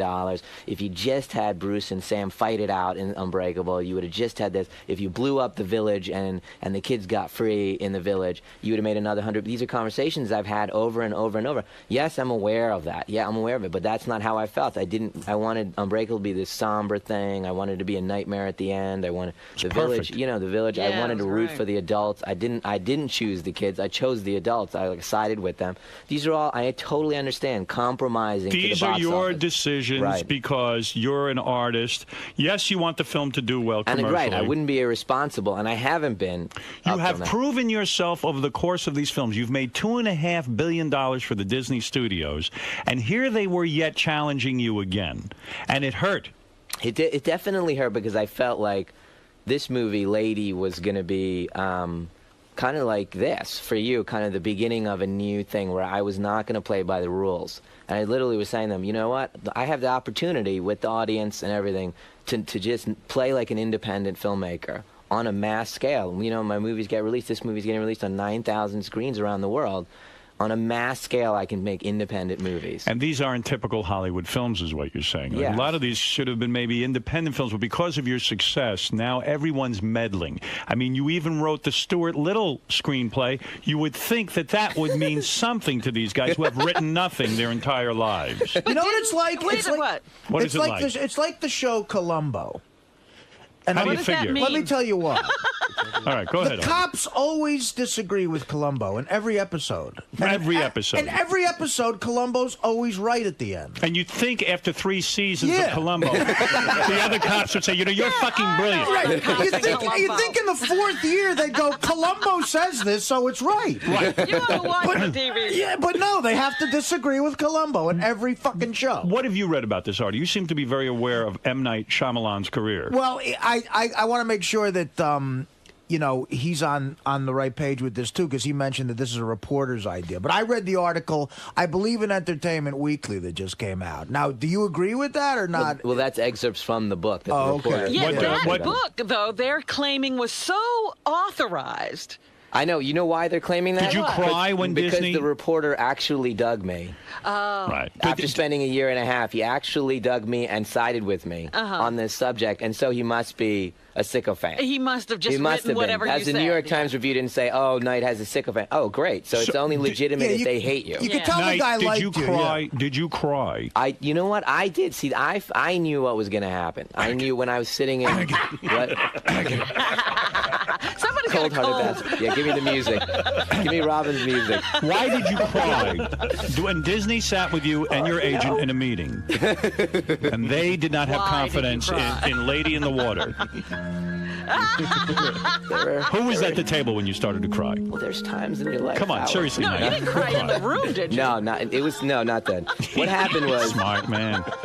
No, I understand. It was emotional because look, you know, I could have easily made 30 movies for Disney, and we could have gone, you know. Are you saying you'll never work with them again? I don't know what's gonna happen. No, I'm not saying that. But what you're saying is Disney, when Disney saw that you were upset, they said, you know what, Knight, fuck what we think. We're going to give you $60 million. Go make your film. Right. You said no. Right. I see that you guys do not have faith in my new film. Right. You don't have faith in me. Right. I'm going to someone else to make this film. I said, yeah, what I said to them was, this is all I said to them. They said, okay, I explained where I was going with the movie, and I said, it's very eccentric, it's like Princess Bride, it's a very unusual movie. You got to go with the kind of unusual tone. If it seems insane, like I went through it and I said everything that I've written since I was 21 years old, and every single thing has been made and been profitable. And I said, and so when I come to you with this, and it seems a little crazy, just take a step back, just hold on 1 second before you go, you're insane, you need to come and go make, you know, traditional movies. Just hang on 1 second, just hear an explanation. But they didn't. They came forward and gave me no room. And it really it made me feel like the things in me that were holding me from doing like more adventurous stuff, taking huge risks, was these voices that hanging over my shoulder, you know what I mean? And I said to them, God, if it seems insane to you, just hear an explanation of why. You know, I'm sure, again, you know, all the great comedies and all that stuff seemed insane at the time. I would rather you take risks and miss once in a while than to feel completely stifled and go to the cookie-cutter movie-making thing. Yeah, do you think they'd be ready to go out on a limb with you? Right. Who are they going to go out on a limb with? Well, they didn't think it was going to end that way. So they thought they were having a dialogue, but you put your foot down and you said, that's it. I'm not going to make the movie with you. And what did you do? As soon as you said that, every other studio said, that, we're dying to do business with you. We'll give you the money. Right. And again, just to clarify what happened there, what happened was when they offered the money to make the movie, and it was very kind, for them to do that, even though they didn't get it. You know what I mean? It was as a situation where I said to them, and I said it to them right there, I said, I will make a bad movie for you. If I look in your eyes and I make the movie for you, I will make a bad movie. That's not how it's going to work for a year and a half where I'm like, all I can hear is your doubt. All I can hear is you second-guessing yourself. Yes. I will just be terrible. You have to write with confidence. You know, when you're performing, you got to just take leaps. And so I said to them, I won't be able to do it. If Disney, after that experience with Disney, did you ever consider not making this film? Yes. You did? Yes. You were going to back out? Well, I just said, you know what? You don't want to be that crazy artist that doesn't listen and just goes off. You know, there's many examples of directors that just go right off the edge and they can't reach anybody anymore. Right. So this could be one of those situations, and I was very aware of that, where I was like, my tastes are getting too rarefied, and I'm just getting too, isolated, and what I'm thinking is just too screwy. So what changed your mind and gave you the confidence to make this film? Well, I went back and I said, okay, look. And the agent started calling, and he was like, all right, Michael Jordan's a free agent, let's go. And I was like, we're not calling anybody. Oh, that's funny. And then the calls started coming in, and people were going to get on planes and come to Philly. And I just said, tell everyone, just don't come. Just don't come just let me think about what I need to do here. So I just went back to the script, and I kept writing it and I got the tone better and better, this kind of balance of kind of mania, which I knew is going to be, it's a tonal thing. You know what I mean? It's like if you read, Dr. Strangelove or something, it would seem insane. You know what I mean? You have to, it's the just getting the tone just right. So you went back and you worked on the script so that people would get it, and then when you brought it to the other, with Universal, I guess. So I went, Warner Brothers. Warner Brothers. Then there was one particular guy that I wanted to make the movie for. Okay. And so I did the kind of dumb financial thing when I had a bunch of people, really great people and great studios that were ready to go. I took it to only one studio, and I took it to only one guy, and I gave it to him, and I flew out to Los Angeles. It was Warner Brothers, and I called them up, and I just said, so here's the situation. I just left Disney with this thing, and it's a quirky movie, and I need you to be totally upfront, not try to do a future thing with me and not do things for the wrong reasons. Right. Don't just make this film so you can get my next 5 films. Yeah, exactly. Okay. So I need you I need to see it in your eyes, and if you don't, it's cool. I will come back. I promise. There's not going to be any hard feelings. So they the Warner sent their plane. And I said, I'm not. Sent their plane. They sent their plane, and I said, you know what? What is on the plane? Just to take you away from the story for a second. The chicks, couches, and other. What kind of food? What kind of food? Great food. Who do you take on the plane with you? You go yourself? Who did I take? I took an assistant. How hot is she? The reporter. Right. Could you pry that brother-in-law off you for 1 second? He's riding the greatest. He's so kind. He's just sitting here. Good job. You're banging Knight's sister, huh? All right. Wait a second. Right. Let's find out. You never could ask him this shit. Let me go for it. How long? No. We're How not long going has that been happening? How old's your sister? 20 years.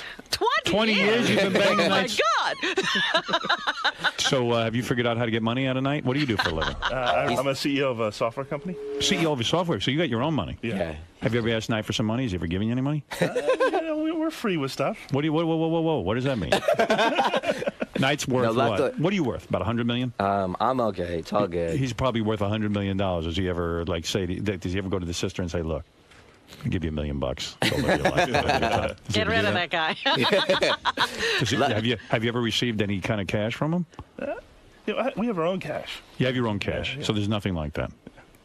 Although if I asked, he'd give it to me. Definitely. You really? Definitely. This guy, when I was 14 and I'd write scripts and give it to him, he would type them into the computer and at his work. Spell check them. Spell check them. I mean, this was tedious stuff. If I was you, I'd sue Knight. I couldn't claim ownership of some of the material. Just wait until this one hits. You're going to have kids that look like Stuart Little, that look like Rob Reiner and M. Night Shyamalan. They'd be like a super director. Shyamalan. Where did that come from? Shyamalan. You're a big fan, aren't you? All right. Shyamalan. Well, your parents are very traditional. Were they pissed that your sister married a white guy? Well, there's kind of an interesting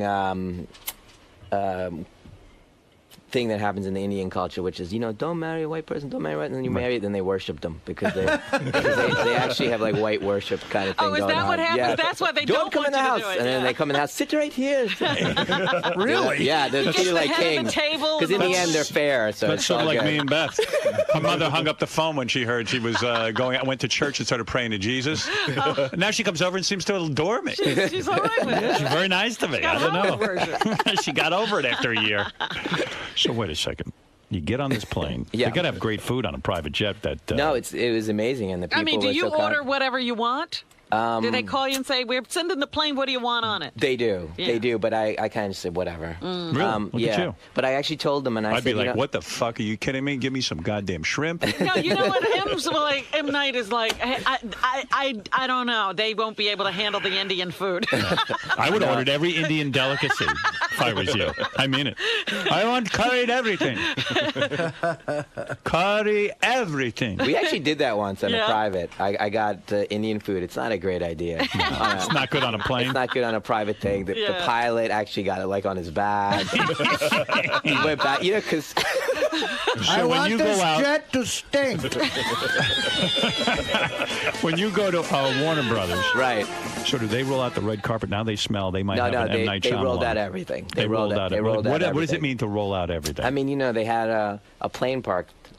But do they carry you in? Your feet I told them, I said, I may take your plane, and this may not work out. Right. And I may come back, we may talk about the movie, and I may say, you know what, not this one, and then I'm going to, I said, let me just fly my own thing, and they said, no, we totally understand. They flew you out. They flew me out just on a hypothetical. Where do they put you up? They put you up at the best hotel? Yeah, Bel Air. Bel Air, all expenses paid. Yeah. Unbelievable. Got a bungalow? Bungalow, yeah. Got your own bungalow. Yeah.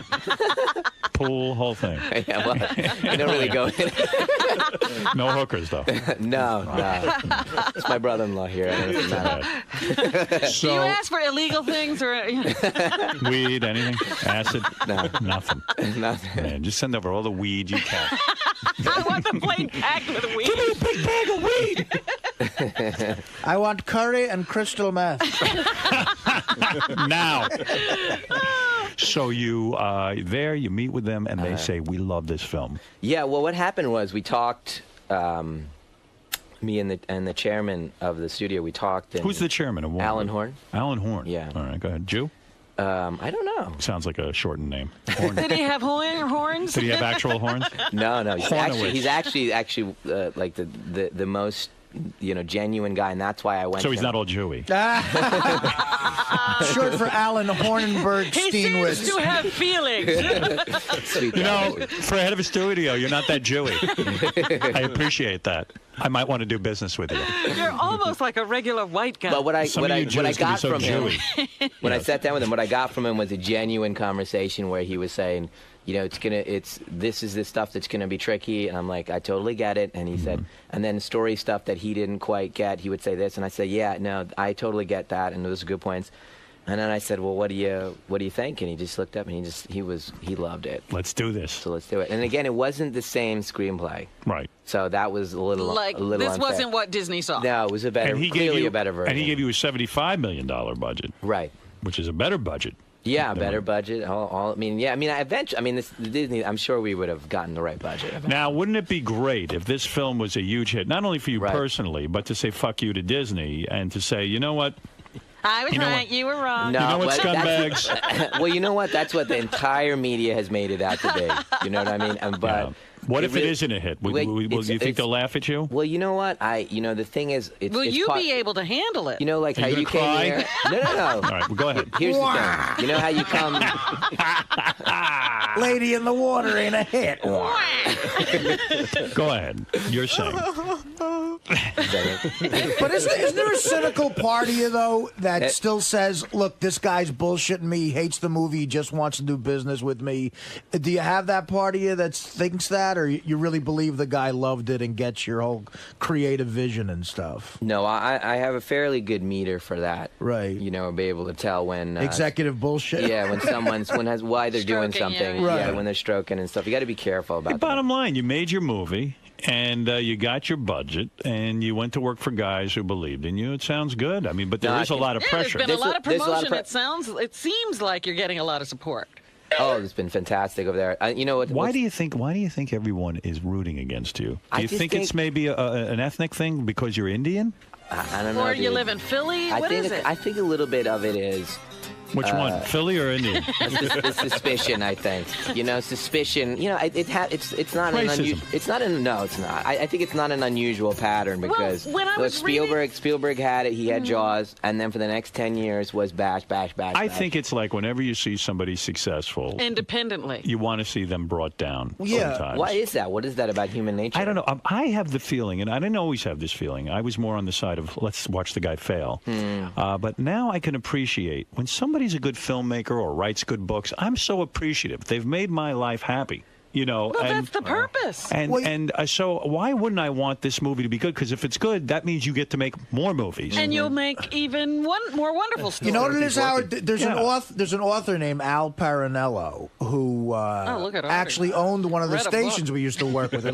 He wrote a book called "The Most Hated Minority in the Country." And what's that about? He said the most hated minority in the country is rich people, and it's a good point. That's true. Successful people. I think that's totally what it's about. Somebody's that successful and you root against them. Well, when I'm reading this article yesterday that I read in the paper, it was so smarmy because they were saying, you know, first of all, they were saying the guy who wrote the book must have been in your back pocket. Right. And then you're so self-serving that you have an ego. And I'm like, I know Knight, he's a humble guy. Well, the ego they're talking about is that they're not used to movies being sold on the filmmaker. And so if I'm on the Today Show, if I'm on your show, if they're putting my name on the billboard, that's arrogant. Whereas Vin Diesel, that's totally fine. That's understandable. As a matter of fact, I like that that it's that way. Like Hitchcock, there's a few guys in history like that. I would go see their films because I trust them as filmmakers. That's right. Doesn't matter what the film is about. I'm seeing the Hitchcock film. You are one of those guys for me. I mean, because I want to go see an M. Night Shyamalan film. But he's so sensitive. That's what bothers me. When he got bad reviews for Unbreakable, he has still refused to make a sequel. No, I mean, you know, it definitely get hurt, but you have to be, I'm constantly self-evaluating to make sure that I'm being responsible, you know, do it at the right budgets, make sure everybody's, you know. Everybody responds to criticism. There's no question. It hurts, definitely. You're damn right. You don't get the same, if people love you, you keep going on. If everyone's bashing Unbreakable, you're like, oh, fuck, I'm not going to make a sequel. They don't want it anyway. I mean, come on, that's human nature. What is it about Foo Fighters? $250 million. He doesn't care. Please, Fred. Please. This is serious. Night is a director. One of the things that we were reading was going back to the whole Disney thing, not love it. I'll wait. All right, go ahead. One of the things they were saying, in one of the articles I read about Disney not being crazy about the movie was that they weren't crazy about the fact that you had written yourself a fairly large part. That was one of the things. Yeah, I mean, it was like they had a list. Oh, really? And you being in it was on the list. Well, yeah, you know what happens is, look, they're gonna go at me. They're gonna go at me as soon as if I'm acting in it, they're gonna go at me. Critics, it's just a big target. You're in the film? Yeah, I mean, I'm in the film. You make out with a chick in it? No, I'm afraid Why don't not. you give yourself a hot chick? You got to be going berserk, man. Why do you say that? You've never seen his wife. You don't know. No, we have seen her. She's gorgeous. She's hot. She stood next to me when he was on. She's gorgeous. His wife's an 11. So what? There's 11s all over the place. You got to sample them all. You never give yourself a love scene? Would your wife like totally freak out if you did that? Yeah, actually, she would. Yeah. She would. Well, yeah, that's because you wrote it. Yes, that's why it would be weird. Like if somebody gave it to you, you had to take the part. Film, right? So I'm rooting for you on this film. Oh, thanks, man. You know, look, it's a real unusual. I'm ready. You know, Pirates is been a kind of when's this thing come out? Friday? Yeah. No kidding. Okay. It's going to be a real battle for us to take #1 from Pirates. So we'll yeah, they've been 2 weeks in a row now, right? 2 weeks in a row. Ron Howard's daughter naked in this? You know what? You actually will be happy. She's very scantily clothed throughout the whole thing. What do you mean by scantily clad? Do we see? You won't see shit, but you see nipple? Anything. You won't see anything. Camel toe? But she's not really dressed that much. No camel toe? No. It's like a wet T-shirt kind of thing. You see nipple? Nothing? Nothing. Wow. Nothing. But you'll feel like you did. Really? Yeah. She's hot, huh? She's cool, yeah. You ever accidentally walk in the dressing room when she was changing? No. Come on. No. Give me some scoop here. No, not at all. You ever think about, like, sometimes a director will fall in love with this star. Do you ever beat off thinking about her? No, you know what's interesting? You never beat off thinking about her. Come on, you got time to Do you beat off? Let me. You beat off, right? How long you been married? 13 years.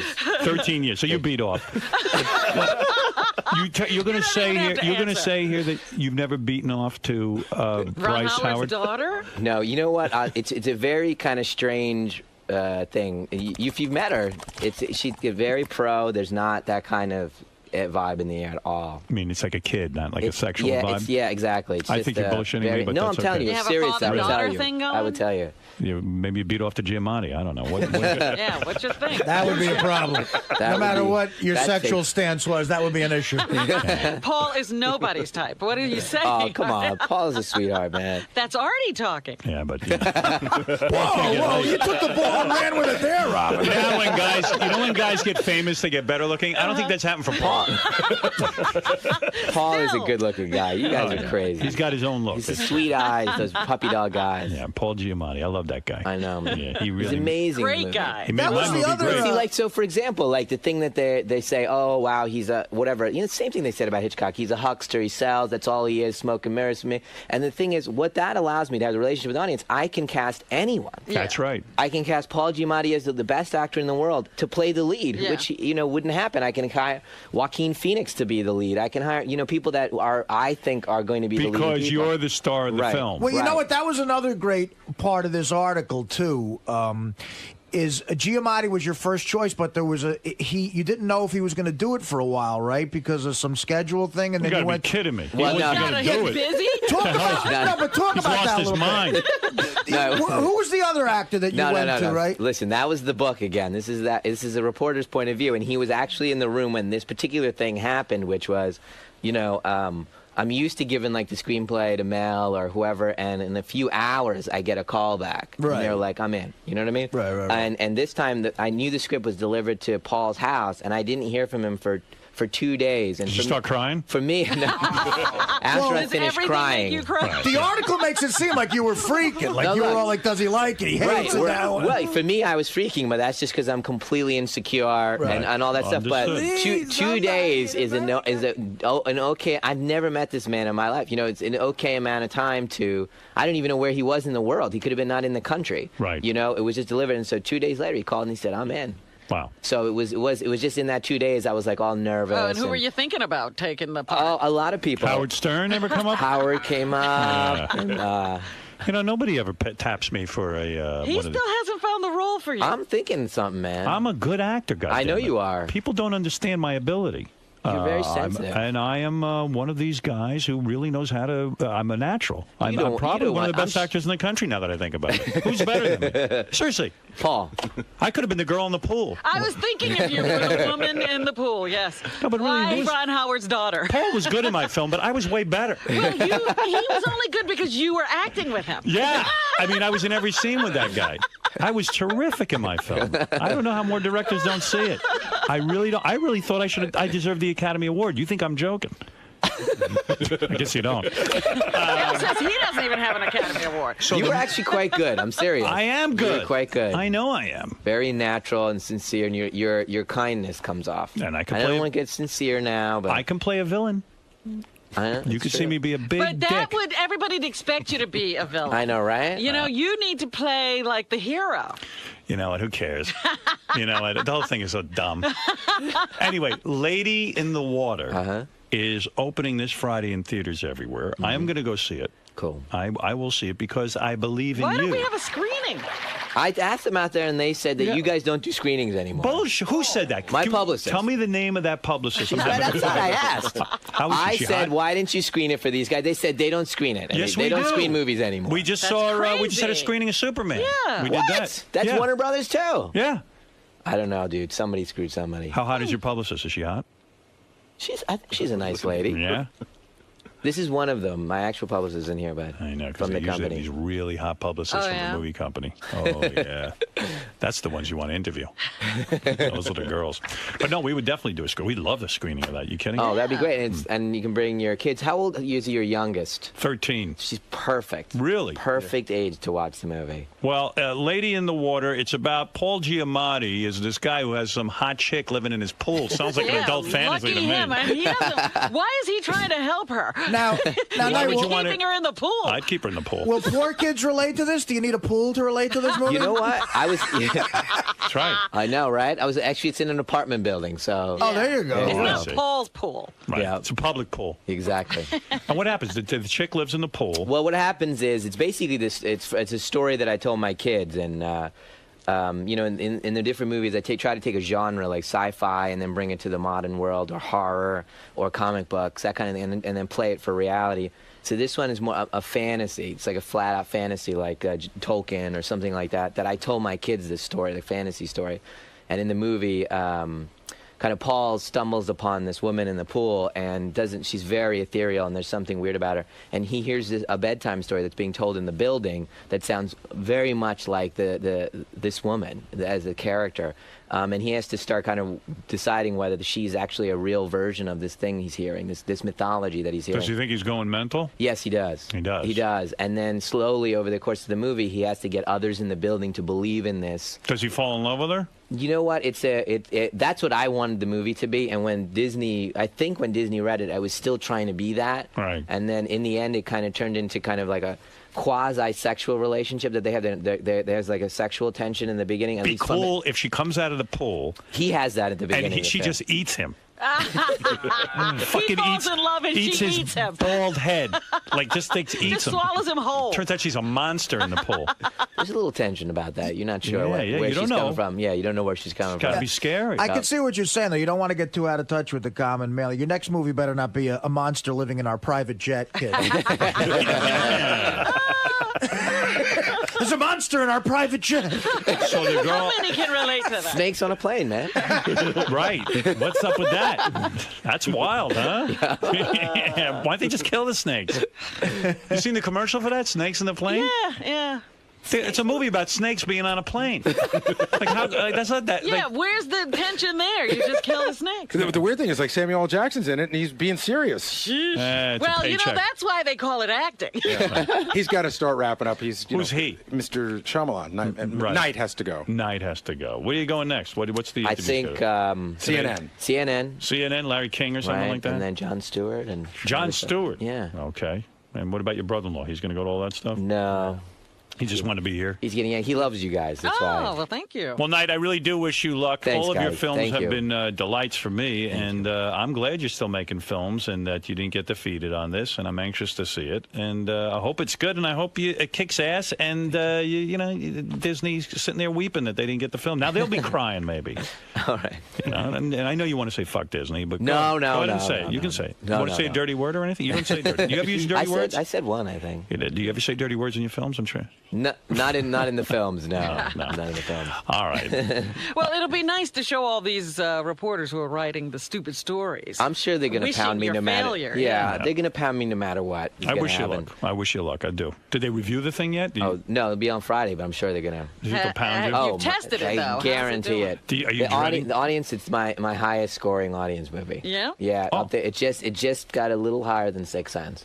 No kidding. Yeah, but the critics, all they see is me, and they're not reviewing the movie like the reviews that we've seen. They're reviewing me.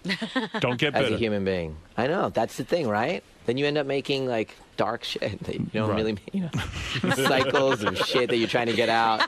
Did anyone ever ask you to make like a Spider-Man or a Superman? Yeah, all of those. All of those. Yeah. Well, he turned down directing Harry Potter. Well, I didn't turn that down. I said yes, but I said they have to wait till Unbreakable was finished, and they didn't want to wait at that time. Yeah, and you got asked to do Superman? Yep. What'd you think of the finished product? I haven't seen it yet, actually. I hear it's good. Yeah, it was good. I liked it. It's good. What else did you get asked? X-Men? He would have cast Paul Giamatti as Superman. I don't remember, but I think I did. X-Men?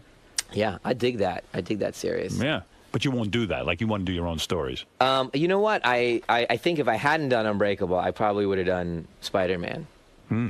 That would have been cool. That would have been cool. See what you do with that. Yeah, that would have been cool. It would have been weird to see Knight as J. Jonah Jameson. And Knight's got to put himself in those films. That's right, man. But I would love to see Paul Giamatti as Superman. What's the matter, Gary? I wasn't sure if you brought it up or not. What? Did you get the offer to write the sequel to the Indiana Jones movies? Did you guys talk about that yet? I think we talked about it last time. Maybe we did. And you turned it down? Not turn it down. Just I didn't. It wasn't right. I don't blame How do you make Harrison Ford an action figure at this point? No.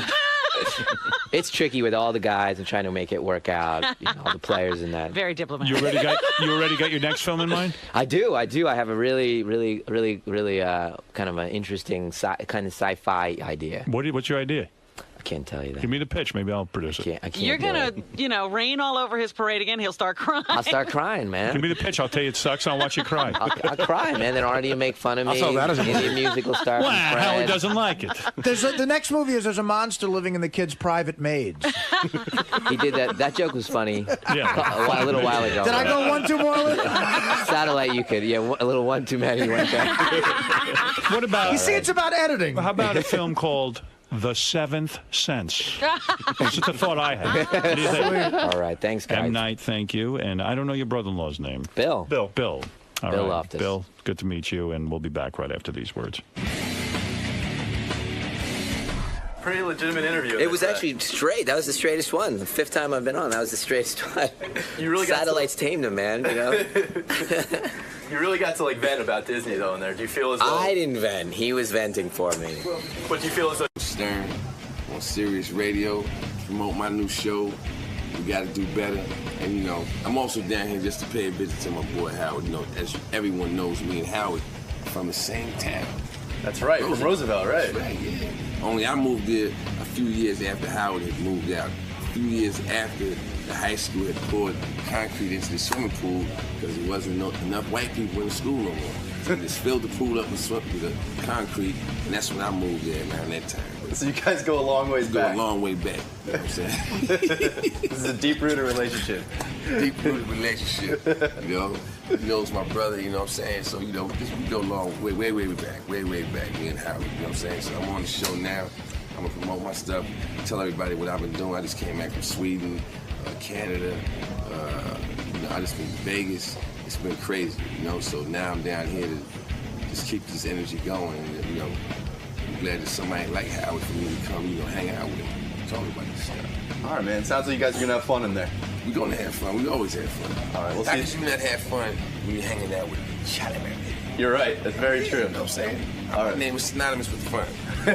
All right. Have fun, Charlie. All right, yo. Nicole, you're on the air, and then we're going to talk to Charlie Murphy. Good morning, everybody. How you doing? Hey. I would like to ask Howard and Robin a question. Yeah. Now, bear with me. It's a little weird. The middle 2 numbers of your Social Security number, right. Are they odd or even? Mine are even. Mine are even. Oh, yours are even, Robin? Mm-hmm. I heard a rumor that all black people were odd. No, mine are even. Oh, okay. That all Maybe black I'm not black. Uh-oh. You were Cherokee Indian. Are you saying you heard a rumor that black people get, special Social Security numbers? Yeah. Wow. Because, if that's true, then... And it's the middle 2 numbers you're looking for. Yeah, the middle 2, if they're odd or even. I don't know. Maybe you could look into that. I'm just curious. I think all blacks have a 6 in their Social Security. Do you have a 6, Robin? I have a 6. Yeah. Really? Weird. See? Okay, thanks, guys. Charlie Murphy is more than just Eddie Murphy's brother. Let's find out if his Social Security number's odd or even. His is probably odd. I think someone walked up to this woman and said, black people are odd. And she assumed it was an odd. Hey! An odd There's number. my man. How you doing? All right. What kind of hat is that? You going to the hat thing? Rock and roll skull hat, man. Rock and roll skull hat. Those all skulls, baby. That's from L.A., right? Nah, man, I got this in New York, man. Who makes that hat? This one? I don't know. Wait a minute. Here you go. And you got into the heavy bling thing, too, man. Look at him. He's blinged out on the glasses. Guria. What's going on with that bling? I mean, you got major across. I work on the road, man. I'm on the road all the time. Howard, I have to do something, man. And look at those Besides glasses. Room service, man. See, that's what cracked me up. He's got the diamonds on the glasses. Hi. What's up, Mama? How you doing? A lot of brothers love diamonds on the glasses. I've never seen I'm the that only before. one with that, man. No. I haven't seen nobody else yet with the diamond. Yeah. Flavor Flav has diamond glasses, too. Really? Oh, yeah. Really? Oh, absolutely. You sure they diamond? He's from Roosevelt, too, Flavor Flav. You call him Flavor Flav now? I thought you used to call him Flavor Flav. I don't know. Everybody's into Flavor Flav. I knew him years ago before anybody even gave a shit about him when he was back in Public Enemy. When he had a regular name. Yeah, He's still in Public Enemy. I seen him perform at the House of Blues maybe a month ago. Chuck D gets along with Flavor Flav? Yeah, they get along. Oh, I didn't know they that. Get along enough to do a show. And they on the tour? road right now, yeah. They still play 911's A Joke in My Town? And still filling the house up and still, yeah. Wow. Yeah, man. When you're on the road with that much bling, aren't you asking to be robbed? Nah, I don't go to strip clubs. Okay, I don't really go to after parties and stuff like that. I don't go places where somebody's going to develop an idea to rob me. Right. So you have to stay at home with your bling. It's not that I have to stay at home. That's what I want to do anyway. I'm not. The people who get robbed, they put themselves in position. You have to be in position to get robbed, and I know that because I used to rob people. You have to put yourself in position to get robbed, and I don't do that. Talk to me about that. I don't do that, man. I don't put my position. What are the bad things to do to get? Because I just read 2 NBA stars. Their houses got robbed. Their houses got robbed. Yeah, and I think there's a connection. One was in Nick, yeah. And they said that both of them had their doors unlocked. See, that's a bad thing. They had like the garage open or something. These guys literally just walked into their house. You know. When is the last time you robbed someone? Well, I was a teenager, man. Teenager. I'm just saying. So what would you look for? I mean, what would you look for in a mark? Somebody that's not paying attention to what's going on around them. How does that? What do you mean by that? That's number one. You know, they're just not in touch with what's going on around. They think everybody around them is their friend. They let you know that they're not familiar with their surroundings. Right. You know, they're just too forward with this stuff. So, you know, they end up becoming a victim. Right. They're almost putting out a red flag. Hey, you know, I got a lot of stuff. Come get me. Yeah. Come get me. See, but I've actually gone out with, like, right now all I got on is a chain and my watch. Right. I got more. I've gone on the road sometime with way more jewelry. You know, I have rings on and everything, and I have on bracelets that have diamonds and stuff. And I'm not saying, knock on wood, I haven't been robbed, but I don't put myself in position.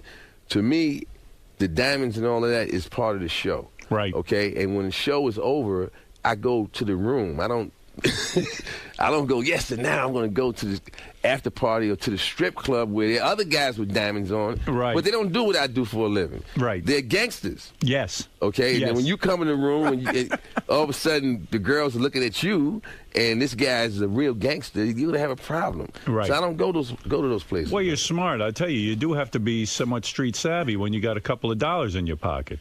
You better believe it, because, Yeah. you know, you could easily become somebody's entree, man. Yeah. There's some hungry guys out there, and, you know, like I said, I respect them. You got guns? Yeah, I got guns, but I don't carry guns. You know No, what I'm you saying? don't carry them, but you got... I got guns to protect my home and stuff. Right. But I'm saying, you know, you have to put yourself in position, man. I'll give you an example. When I was in the military, you know, because I had the uniform on. Right. When I was in boot camp in Chicago, we went on leave over the weekend. The guys who were street guys, they prey on guys with uniforms on. Right. Which is so we sad. were walking down the street one day, and this guy standing in the alley saying, "Can I talk to you for a second?" Yeah. What's he want to talk about? Can I talk to you for a second? Just 1 second, man. Can I talk? No, you can't talk to me for a second. Right. Because once I'm dumb enough to go in the alley to talk to you for a second, somebody else is coming from the back, and then you know what I'm saying? It's sad. Yeah. They have to set it up. When you're walking down the street and you see two guys and one splits to one side of the street, look out. You know all the scams because you ran the scams. I know the setups, man. Do you ever feel like saying to these guys, I know the setups. What are you doing? What, are you taking me for an asshole?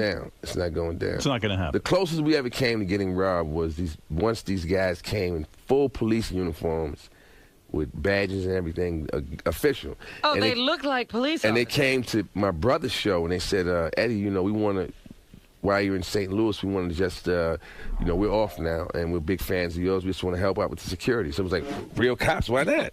Sure. Next thing you know, we all up in the room together hanging out, and they kept saying, we want to talk to Eddie alone for a second. I was like, for what? Just want to talk to him. You know, we want to talk.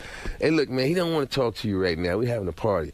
We have to leave soon, and they kept insisting, and it finally was like, look, man, you guys got to leave. He doesn't want to talk to you right now.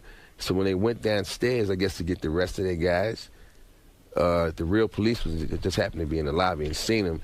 It was like, who are you guys? What precinct are you guys from? And they were stick-up kids.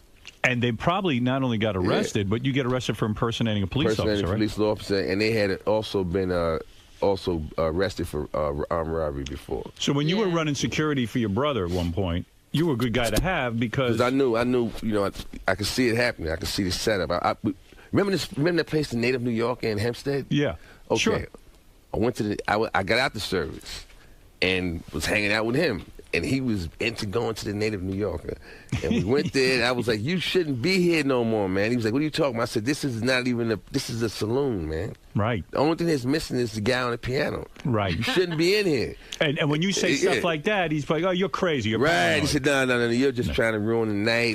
Because he was already famous. You're right. He was already Beverly Hills Cop and all of that. Yeah, he was famous at 19, for goodness sake. Right. And you know, they had put many times, he has this amount of money in the paper. Oh. And you shouldn't be in that place, that neighborhood bar where you grew up with all these guys, because guess what? Everybody's unhappy for you. That's right. Nobody's sitting there and saying, wow, he made it out. Yeah, there's some people that are, but then there's, the guy who's not saying it, the guy who's mad that you made it out, you don't really make eye contact with him because he's lurking in the back looking at you with, But when you say eyes that to filled your with brother, hate. he's like, hey, you don't know shit.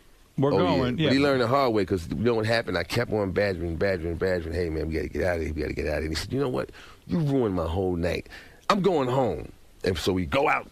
And as we're getting in the limo, 5 guys running up the street with guns out. Oh, my goodness. They were coming to the bar, not to rob the bar, just to rob him. Of course. The cash register, y'all can keep that. I want what's in his pocket.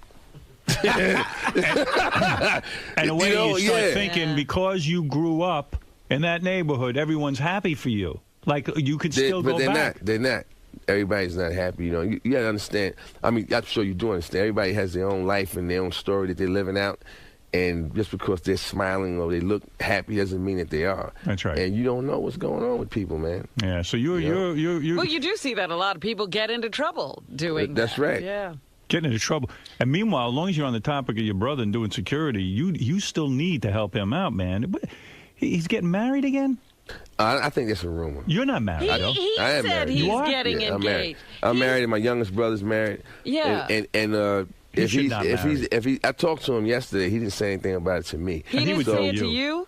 No, and we talked for like 2 hours on the phone. He didn't say one word about it. It's in the paper that he told somebody they were engaged. Yeah, that's in the paper, but he didn't say anything to me. It's not necessarily true if it's in the paper, Robin. They said it was on E. It was on E. That's where I seen it on E. And I was like, it's a quote that he told some reporter that he and Tracy are engaged.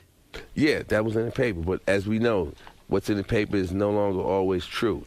I mean, it used to be you could believe, most newspapers because they had, the Inquirer and all those newspapers stood for the funny papers. But now all of them are the funny papers. All of them are tabloid. You know what I'm saying? So I believe that it could be fake because they said she has an 8-carat diamond ring. Can they make that's it what they up? said. Yeah, they can make that up. They can make it up. Not only can they make that up. They can go further with it, Come on, they can make you think Steven Spielberg made it up. But why wouldn't he put out a statement that that's not true? It just happened yesterday.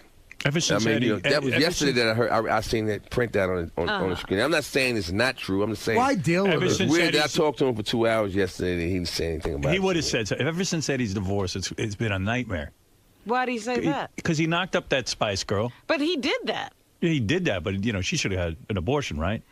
No, she said it was a planned child. I wouldn't promote that. She says it was planned. That's bullshit. Yeah, you believe that? I wasn't there. I don't know. You were there. I wasn't in the room when they was whispering in each other's ears. I don't know what the plans were. It was her plan. It wasn't Eddie's plan. It was her plan. She says it was planned. Yeah, you're an uncle. I don't know too many guys that plan, yes, my darling, and I will impregnate you tonight. Unless it's their wife. But you're a new uncle. Have you met your new... Not yet, but I look forward to meeting her, Really? I know all my other nieces and nephews. Yeah. I wonder if you ever will meet her, though. I wonder if I'm sure I will, man. You think Eddie will get involved, or yeah, he's really? involved with all those kids. He is? Yeah, I'm sure I'll be able to meet her, man. Boy, that's a real nightmare. Hey, man, it can happen, man. It sure can. It happens. In fact, it happens to the best of us. You got to wear a rubber. I was going to say it'll be fun. Eddie can't be robbed by guys on the street, but he's getting robbed. Well, that's the whole thing. Yeah, you can't get robbed by guys in the street, but you can get robbed by a chick. Do you have side kids, or you got? No, I have. No, all my kids are with me. I have no side kids, and everything's good, man. How long you been married? 12 years. 12 years. How do you? This is my second marriage, though. Oh, it is. Yeah. Oh, all right. 12 years. Yeah. What happened the first time? Deal. I don't know, man. It just didn't work out. It just. She didn't listen. It didn't work out. I grew up with that whole thing about women listening. Right. They have their own have their own will, man. But this wife does listen. They have their own will. What, you go into therapy? You seem a lot more together. I mean, you started out, you were robbing this and that, getting in trouble. Now you're all together. Yeah, but as you journey through life and you start noticing that a lot of people around you are dead. You know what I'm saying? You wise up. Yeah. You know, all those guys that I used to do that with they're dead, man. It's unbelievable. They're dead, guys or they're Roosevelt? doing forever. I mean, they got football numbers, and I was saved and spared from that because I went to the military. Right. You know, and So those you- other guys stayed there. You're grateful for the military. Absolutely. Did you I see- hated it while I was there, but you know, I became a man in there. You know, and did you see any war? See any more what? War. Yes, I was actually. I'll tell you exactly what I seen. When they had the Beirut, Lebanon crisis, we were off the coast of Lebanon, and the day when they blew up the bunker with the 243 Marines in it. Yeah. That morning I came up because I worked in the boiler room. I told you that before. I walked upstairs to get some fresh air. We was all standing on the fantail, and that's at the back of the boat, smoking a cigarette, and then you seen a mushroom cloud literally over Lebanon. And I was like, wow, I've never seen like nothing that big before. Right. And then you heard the sound. So I'm thinking to myself, did they drop a nuclear bomb on, you know, because this mushroom cloud was huge. And they came on the PA system and told everybody to get inside the skin of the ship, and we have to get under the way right away. And then we did that, and then they told us what happened. And they had just blown up. Like, you know, I was off the coast. How but many I guys seen died? 243. Unbelievable. Guy drove a truck into the barracks. And look at the mushroom cloud that caused. And killed everybody, man. Yeah, man. That was and that was the exact day that I said I don't want to be in the military no more. No, it's scary shit. Yeah, it all became reality. When I went in the military, it wasn't because I wanted to fight anybody. It was because I wanted to get an education. you know? Right. And I think that's the case with most of our military now. These days, nobody's growing up saying they want to go out and kill somebody. They're willing to do it for the opportunity. They're willing to do and it now for the they're in a opportunity war. and education, and then now you're indebted. Now you got to go over there and serve. And it's a shame that, you know, if you're going to be in a situation like that where you have to go and serve, that you're doing it because the people that are in charge have a false agenda. Yes. You know, and you have to, you know, when I was in the military, it's all about being loyal to your unit, loyal to your flag, and it's like, I kind of get angry when I go, yeah, you want to be that, but then the guy that's in charge, the guy that's at the top is lying. The guy in charge. He lies to you. You know what I'm saying? Yes, the guy in charge has got to worry that he's doing the right thing. You're absolutely right. He This is a doesn't tell you betrayal. anything. He lies to you, and then, you know, people die, man. Jeez. You know? Yeah, that's exactly the tragedy we're undergoing. That's the tragedy. Right. That is the tragedy. Makes man. me upset to think That is about the tragedy. I mean, one of my biggest things, you know. How are we not out in the street protesting? Well, I do mine in my own way. You know, like, that's part of my show. I discuss my feelings on, you know, the situation in Iraq right now. Right. You know, I do it in with a sense of humor to it, but I get my point across. What happened with you in BET? Now, that was controversial. You got a new TV show, right? show, I have right? a new TV show. But everyone's saying you're goofing on black people. It was called Hot Ghetto Mess, and now it's called We Got to Do Better. And they were in the beginning saying, yes, this show is going to humiliate black people, or showing negative images of black people, blah, blah, blah, blah, blah, blah. And that was only because they were looking at the website and saying that's what the show was. You ever go on the web, on the internet, and you see like weird videos, people doing goofy stuff, and oh sure, yeah. So this is, you know, Charlie has this show, We Got to Do Better, Wednesday nights, 10:30, Thursday nights at 9 o'clock on BET, and it's all that wacky kind of stuff. Right. So he got tagged with like, oh, your new show is making fun of images of black people, but it's making fun of people. Right. It's not just my show is not just showing black people. We show everybody. And the whole point being is that anybody can be a fool. Right. It's like America's Funniest Home Videos. Anybody can be a fool. Yeah, right. anybody can show up in that window. Well, everybody window. Gets upset. I mean, we've all been there too. Right. So why act like that's not true? Why act like, you know, we want to act like, you know, let's hide it? Come on, man. Let's put it out there and let's dialogue on it, because that's how you change those behaviors. Right. Hey, didn't you once? I heard this about you. Didn't you once audition for a Chris Rock movie and you showed up with a real gun? Yeah, CB4. Yeah, CB4. What happened there? That was my cousin Ray Ray's 9mm. What happened? I just said, hey, Chris. What were you being cast as? Were you auditioning for a part? What? It's like a gangster? Yeah, man. Yeah. And the part called for like a guy with a gun? Yeah, but I was supposed to pull my finger out. I was like, I'm gonna really pull a finger. I'm gonna show you something right now.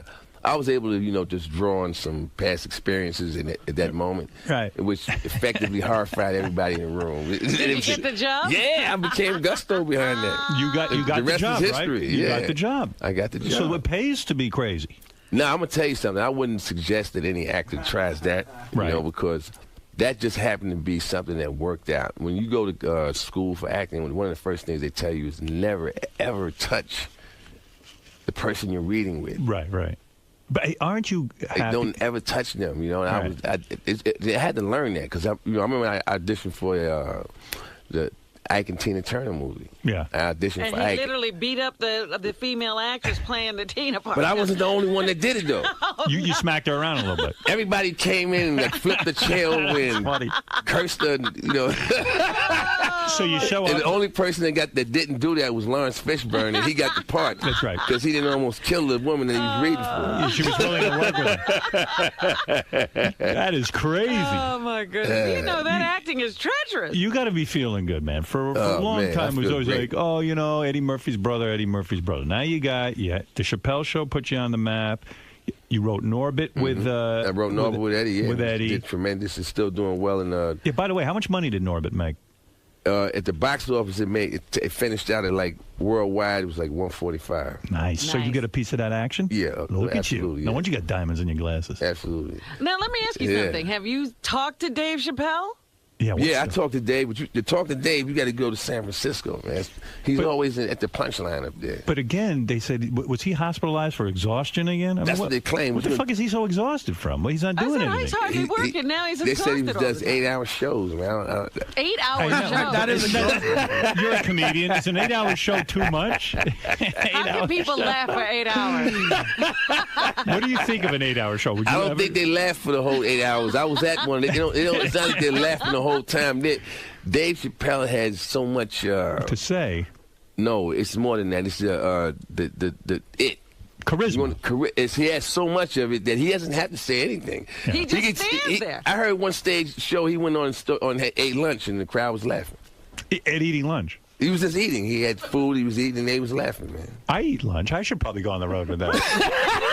You didn't have an act. What do you? So when you speak to Chappelle, it was hilarious, man. Just watching him eat lunch. I was at a show once, and he went to the bathroom 3 times, Howard. During the show? For 10, 15 minutes. Yeah, I'll be right back. And left, and the crowd didn't go anywhere. They stared at his stool till he came back. The stool on the stage, they just kept looking at it like he was sitting there. And then he came back, and he got back on the stool, and it was like they was looking at Jesus or something. You're not exaggerating when you say I'm this not an 8-hour exaggerating, show. man. He did an 8-hour show, man. He's in the Guinness Book of World Records for doing the longest stand-up comedy set in history. At some point, is he doing this on a regular basis now? This is his thing? No wonder he's exhausted. Good Lord. He must really not want to go home. So what do you want to? So do you ever say to him, "Listen, man, we could still get back together and do that Dave Chappelle show"? And I never put no pressure on Dave, man. Right. Because I always felt that he was he always felt that he was it was something that I couldn't see that was on him that it was like he has enough to deal with. Right. That's why I never forced myself on him, never tried to force a friendship on him or anything. I'm very cordial with him. I consider him a very good friend of mine. But he's a very standoffish person. And he was that way with everybody on the show. Everybody on the show was really, like, I'm tighter with Neil Brennan. I know Neil Brennan better. Right. But I knew Dave first. You know what I'm saying? It's weird. Yeah. Dave was more of a, he was reclusive and away from everybody. And you're smart. You play like, hey, I'm not going to come Well, I out look too at it strong. like this. When a person's famous, they got a lot of people snipping at their heels and everything. Right. I've seen it happen to my brother, so I don't want to be in your mindset when you think of the people that do that to you. I don't want my face to be in that picture. So I back off. Yeah, you're smart that way. Yeah. You're not going to be thinking of me as a pain in your neck. I just back off. This guy has a lot going on. I back off. How's it work with Norbit, though? You wrote it with Eddie. Right. The movie becomes a huge hit. Now, when you're making the movie, are you on the set every day because you're the writer? No, I couldn't be on the set every day because I had work. You know what I'm saying? I know, but this is your work. You wrote the movie. Yeah, I wrote the movie, but then this is the idea. I wrote the movie, and the script is cast whatever. This is what we're going to do. How do you write the movie? Do you sit there in a room with Eddie every day? Yeah. How long does it take to write a script? Whose idea was it? I mean, does Eddie say, I got this idea? It was Eddie's idea. I was home, and I was going to... The Chappelle Show season was finished, and I was sitting at home. I was going to go up to Canada to do King's Ransom with Anthony Anderson. Okay. And I had 3 weeks off. And Eddie said, you got 3 weeks off? Let's write a movie. And I was like, about what? And he said, just come out here. And I flew out there, and we sat down, and within an hour or so, we came up with this idea. And then I went back to the hotel and put tape on the windows. Why did you put paid me in cash and said, you're writing this before you leave. And so you really got to work on it. And you had to sit there by yourself and write it, and then Eddie supervises? The way we did it was we would have meetings. Right. Okay, these are the next 5 scenes, and this is what has to take place in all the scenes. And then you go back to your room and you write. And I go back to on a computer? Room. Yeah. And then I come back the next day, and then he throws them in the garbage. That happened like 5 times. You have to whack him in the head and go, listen, you might be my brother here. I mean, what's going on? Nah, it was stressful, man. Because I was like, I want to finish this before I leave. I want to start doing something else. And is that a team of writers or anything? You have to do it all yourself? Me and him. It was me and him. We knocked it out. And then that's what happened when, I did another movie after that. And then they wanted to do because we did 5 drafts on it. And then they had the last 2 guys, I forgot their names. They had them come in, punch it up, not punch up, a polish, because it was a few things they wanted to change at the end. But yeah, man, it was a great experience, and all the things I did before that gave me the ability to even answer the call, because that was a lot of pressure to do that in that little bit of time. So when a movie like that comes out, you get a piece of the action, right? I mean, if you wrote it, you get paid a writer's residual. Just like actors get paid an actor's residual, producers get paid residuals. Everybody gets paid. Can you make a couple of $1 million bucks? Yeah. Once the movie goes into profits, man, it's in the profits. This is crazy. Oh, wow. Yeah. You got some serious money. And that movie was done for less money than Dreamgirls. Wow. And it made more money than Dreamgirls. And now do I say that because all the critics and everything like to hold up Norbit and say it was a horrible movie, blah blah blah, and then they hold up Dreamgirls. It was a great movie. Well, I look at the business end of everything more, and I go, you could say that was great, but for what it was made for, you made a lot of money. I'm just saying, they have films that come out and make, 25 cents, and then you have a guy hold it up and go, this is one of the best films made this year. Well, did you see You can't do that because, nobody went to see it. Nobody bought it. Did you see that? Somebody should look at it. It's like having a glass of orange juice and saying this is the best orange juice in the world, and nobody drinks it. It's not the best glass of orange juice in the world. You like it. But Lindsay Lohan, with all the hype, her movie made $3 million. Yeah. $3 million. That's it. Well, I didn't see the movie. I'm not going to say anything about the movie, but, I think people judge you by what they read in the paper, and she's been having a lot of problems, so that might be the backlash of that. When your movie makes $145 million and you're the writer of it, I imagine other people are approaching you to write movies now, right? Yeah. But I don't want to write movies right now. You don't? I'm doing stand-up comedy and having so much fun. I just came back from Stockholm, Sweden, doing stand-up comedy. Come on, you can do. I did stand-up comedy in Stockholm, and I'm going back in November to do 4 more theaters over there. They speak English over there? They speak English over there. They speak English. They speak French. They speak Swedish. They speak German. And they get the humor. And they got it was on. I was on stage for an hour and 10 minutes. It was only one joke that went just went over their heads where they didn't respond. They laughed every place they were supposed to laugh. So what are you doing now? Did you move now? You get all this money, or what are you doing? I have another house, but I still have my other house too. You do? Yeah. Who's funnier at this point, you or your brother? I think you, right? Nah. I just judge it, but like I said, I judge everything by the final result. I look at his house, and that puts everything in perspective. He's funny. Whoever has a nicer house is funnier. Let's go to Dan. Dan in Niagara Falls. Go ahead. Hey, Charlie, how does it feel to be funnier and more talented than your brother? We just were saying, Howard was just saying the same. I don't feel more funny and more talented than my brother, man. He's one of my heroes, man. But thank you for thinking I'm funny. I appreciate that. Mike, go ahead. You're on in Bradley, Illinois. Hey, now. Hey, now. Hey, Charlie, how you doing? Hey, I just want to know, what was it like working with Richard Pryor and Red Fox back when you guys did Harlem Nights? And also, did you know anything about Dave Chappelle maybe cracking a little early? I mean, did you see anything that really could tell you, yeah, Dave Chappelle really is losing it? Or did you see signs that the whole thing was nobody's seen no signs. Because like I said, Nobody was close to him. He didn't allow anybody to be close to him where you would see anything like that. Maybe if he had allowed a few people to be close to him, maybe he would have handled the pressure better. He wouldn't have felt like he was in it alone. That's true. Sometimes but he didn't allow nobody. He was off to the side, man. When there was no evidence. In fact, the day before he left, it was strange. Now that I look back on it, but when it happened, I didn't think twice about it.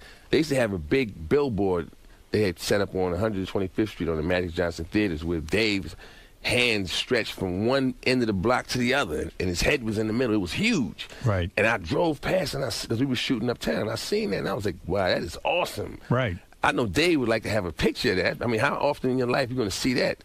And I told him about it, and he said, wow, I don't want to see that. And that was weird. He said, I don't even want to see it. And too much pressure. And the next day he left. Wow. You caused it. Nah. You drove him over the edge. You want to tell him about that fucking billboard. You'd still be working on that show. That's it. No more billboards. I'm out of here. Going to Africa, goddammit. I'm out of here. Oh, that's a good Chappelle.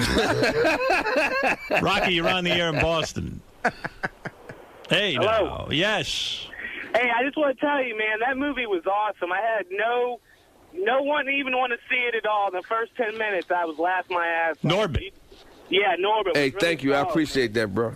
I'm really looking forward to whatever you got out next, because it's going to be good. Yeah, he's a hard-working man, and he's coming up. And if you want to go see Charlie's comedy tour dates, you go to charliemurphycomedy.com. Got his website up there. You can go over and you do anything in New York soon?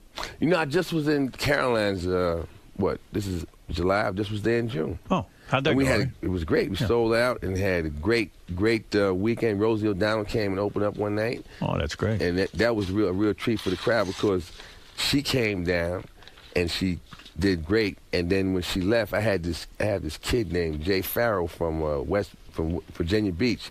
He's 18 years old. He came on after her and got a standing ovation. Wow. Nobody knew who he was. That's how talented this guy is. He came on stage. Is that intimidating for a comic? I mean, you're the opener, you're the headliner, and then this kid goes on and blows up the stage. Does that upset you, or it makes you happy? Nah, that makes me happy, because the hotter the stage is when you get on it, the hotter you can make it. Right. It's already. I like to have for it to be like a progression, like it goes up, up, up, up. Do people up, compare up, you to your brother all the time? Are you going to have to live with that the rest of your life? You go do a stand-up? Some people do it, but as far as stand-up comedy is concerned, my style is not like his. I don't talk about, obviously the things he was talking about. He was a younger guy when he was doing stand-up, So I talk about different things. I have a different point of view. And, so it's different. There's no way to compare it, Let's go to Irish John. Irish John, you're on the air. You're on with Charlie Murphy, who hosts We Gotta Do Better Wednesday nights. 10:30, Thursday nights at 9 on BET Network. Hey, Charlie, what are you feeling when people start throwing around the gay rumors about your brother Eddie? You ever have to beat anybody's ass? Yeah, Eddie gets that once in a while. I'm gonna tell you something. When I was doing security for him, that was one of the reasons why I stopped doing it, because one day a dude said something about his coat, like your coat looks like like you're gay or whatever.